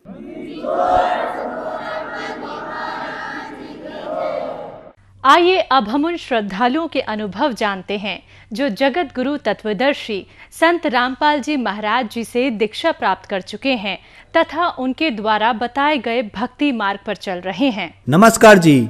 सत साहिब जी। क्या नाम है जी आपका? पिंकी चौधरी। कहाँ से आए हैं आप? यूपी अमरोहा से। संत रामपाल जी महाराज से नाम दीक्षा आपने कब ली? 10 जनवरी 2014 को। संत रामपाल जी महाराज से नाम दीक्षा लेने से पहले आप क्या भक्ति साधना करते थे? मैं संत रामपाल जी महाराज से नाम दीक्षा लेने से पहले शंकर भगवान जी की भक्ति करती थी और बचपन से ही करती थी, जैसे उनके व्रत रखना। लेकिन परमात्मा की जो बंदी छोड़ सतगुरु रामपाल जी महाराज है, उनकी दया इतनी हुई कि मैं किसी और अन्य देवी देवताओं को नहीं मानती थी सिवाय शंकर भगवान जी के। मैं उनके ही व्रत रखती थी और किसी गुरु के चक्कर में नहीं पड़ी थी। मुझे कोई मोक्ष के बारे में या किसी गुरु के बारे में कोई जानकारी नहीं थी। शंकर भगवान जी की भक्ति करते करते आपको क्या क्या लाभ हुए? लाभ पहले तो कुछ नहीं पता था कि इनसे ये लाभ भी दे सकते हैं या नहीं दे सकते, लेकिन मुझे कोई लाभ नहीं हुआ है। जो मेरी मम्मी पापा थे, मेरे पापा जी बहुत ड्रिंक करते थे, मम्मी इतनी बीमार रहती थी, बहुत ज़्यादा बीमार रहती थी, लेकिन उनसे कोई लाभ नहीं हुए। मैं यही सोचती थी, हे शंकर भगवान जी मेरे पापा की ड्रिंक छुटवा दो, हमारी आर्थिक स्थिति सही हो जाएगी, लेकिन कोई लाभ नहीं हुआ मुझे। संत रामपाल जी महाराज के बारे में जानकारी आपको कहाँ से मिली? मेरे मामा जी हैं जो देवपाल भगत जी हैं देहराचक से, वो संत रामपाल जी महाराज जी से नाम दीक्षा लेकर गए हुए थे। उन्होंने मुझसे कहा था, क्योंकि मैं अपने मामा जी के घर पे गई हुई थी, गर्मी की छुट्टी थी, वो सत्संग सुनते थे बंदी छोड़ सतगुरु रामपाल जी महाराज जी का। तो जब वो सत्संग सुनते थे, हम सीरियल देखते थे, हम बोलते थे कि भैया आप क्या देखते हो, ये हमें अपने सीरियल देखने दो, ये तो रोज़ ऐसे ही दिखाते हैं, एक ही पुस्तक को खोल के बार बार दिखाते हैं, पता नहीं आप क्या देखते हो। तो वो कहते थे पागल तेरी समझ में नहीं आएगा, जब जिस दिन तू नाम लेगी ना तुझे ज्ञान होगा तब देखना, तू भी रोए करेगी। तो मैंने बोला नहीं नहीं ऐसी कोई बात नहीं है। तो फिर अगले दिन उसने कहा एक काम करते हैं कि हम जो बुआ जी को लेकर चलते हैं, क्योंकि मम्मी बहुत बीमार रहती थी और बुआ जी ठीक हो जाएंगी। मैं बोला भैया एक काम करो, तुसी जो है ना मम्मी नू लेके नहीं जाओ, पापा जी नू लेके जाओ, क्योंकि पापा जी हमारे ड्रिंक करते थे और अगर पापा जी शराब पीनी छोड़ देंगे ना तो हमारा सारी फैमिली अच्छी हो जाएगी। तो बोला ठीक है मैं कोशिश करता हूँ। मेरे मामा जी का लड़का मेरे पापा को सतलोक आश्रम बरवाला लेकर गए। मेरे पापा जी ने संत रामपाल जी महाराज जी से नाम दीक्षा ली और नाम दीक्षा लेने के बाद वो घर पर आए। उन्होंने हमसे बताया, मुझसे, मम्मी से, मेरी छोटी सिस्टर थी, भैया थे, सबसे बताया। तो जब मुझसे कहा, पापा आके तारीफ़ कर रहे थे सतलोक आश्रम बरवाला की कि वहाँ पे फ्री खाना मिलता है, वहाँ का रहन सहन ऐसा है, सभी भगत इतने प्यार से बात करते हैं और मतलब देसी घी के बता रहे थे कि सब सामान ऐसे बनता है। तो मैंने कहा पापा से कि पापा जी आप तो बस ऐसे ही करते हो, कोई पागल नहीं है कि इतना आपको इतना सब कुछ देगा। बोले नहीं बेटा एक बार चल के देखना। मैं बोला चलो ठीक है मैं घूमने चलती हूँ। पापा जी मुझे ले गए घुमाने के लिए। मैं घूमने गई थी, ना कि नाम दीक्षा लेने गई थी वहाँ पे। लेकिन जब मैंने वहाँ पर जाकर देखा जो रामपाल जी महाराज जी हैं, उनकी ऐसी दया हुई कि मैंने भी फिर नाम दीक्षा ले ली।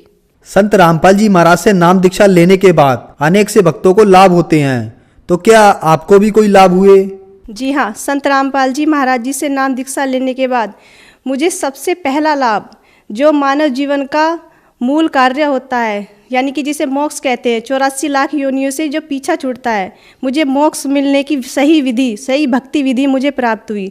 और जैसे शारीरिक लाभ होते हैं, मेरे पित्त की जो थैली होती है, गुर्दे में पथरी होना तो आम बात होती है, लेकिन मेरी पित्त की थैली में पथरी थी और 6 9 mm की इतनी पथरी थी और मेरे इतना दर्द होता था, इतना दर्द होता है कि डॉक्टर कैप्सूल भी देते थे और मेरे इंजेक्शन भी लगाते थे, तब जाकर मुझे थोड़ी शांति मिलती थी।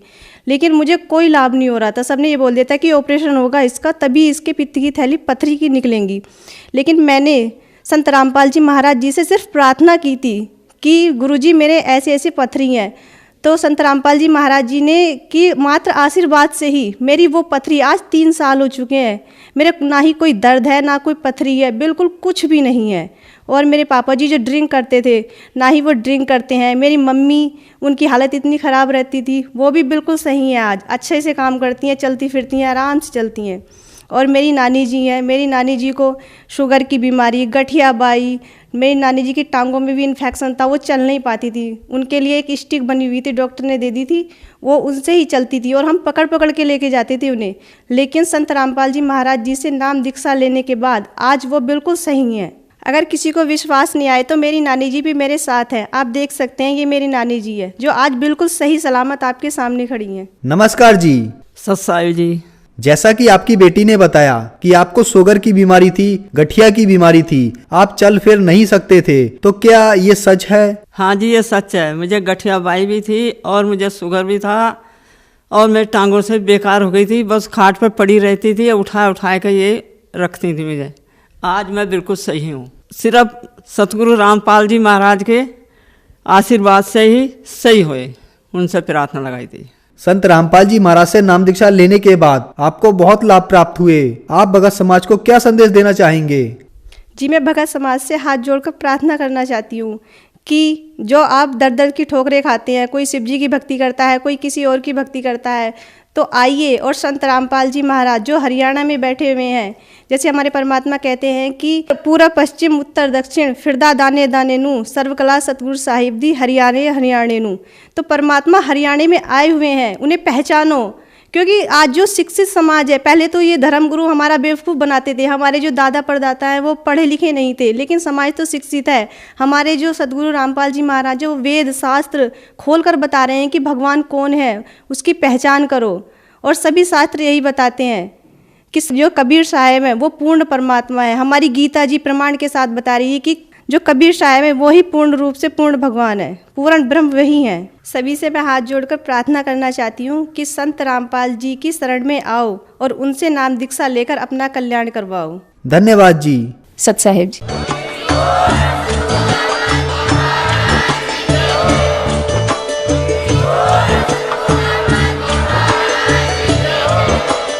आप सुन रहे थे जगत गुरु तत्वदर्शी संत रामपाल जी महाराज जी के मंगल प्रवचन। अधिक जानकारी के लिए विजिट कीजिए हमारी वेबसाइट www.jagatgururampalji.org। संत रामपाल जी महाराज जी के शुभ आशीर्वाद से पूरे विश्व भर में 500 से भी ज्यादा नाम दीक्षा केंद्र हैं, जिन पर संत रामपाल जी महाराज जी द्वारा ऑनलाइन निशुल्क नाम दीक्षा दी जा रही है। अपने नजदीकी नाम दीक्षा केंद्र का पता करने के लिए संपर्क करें 8222880541।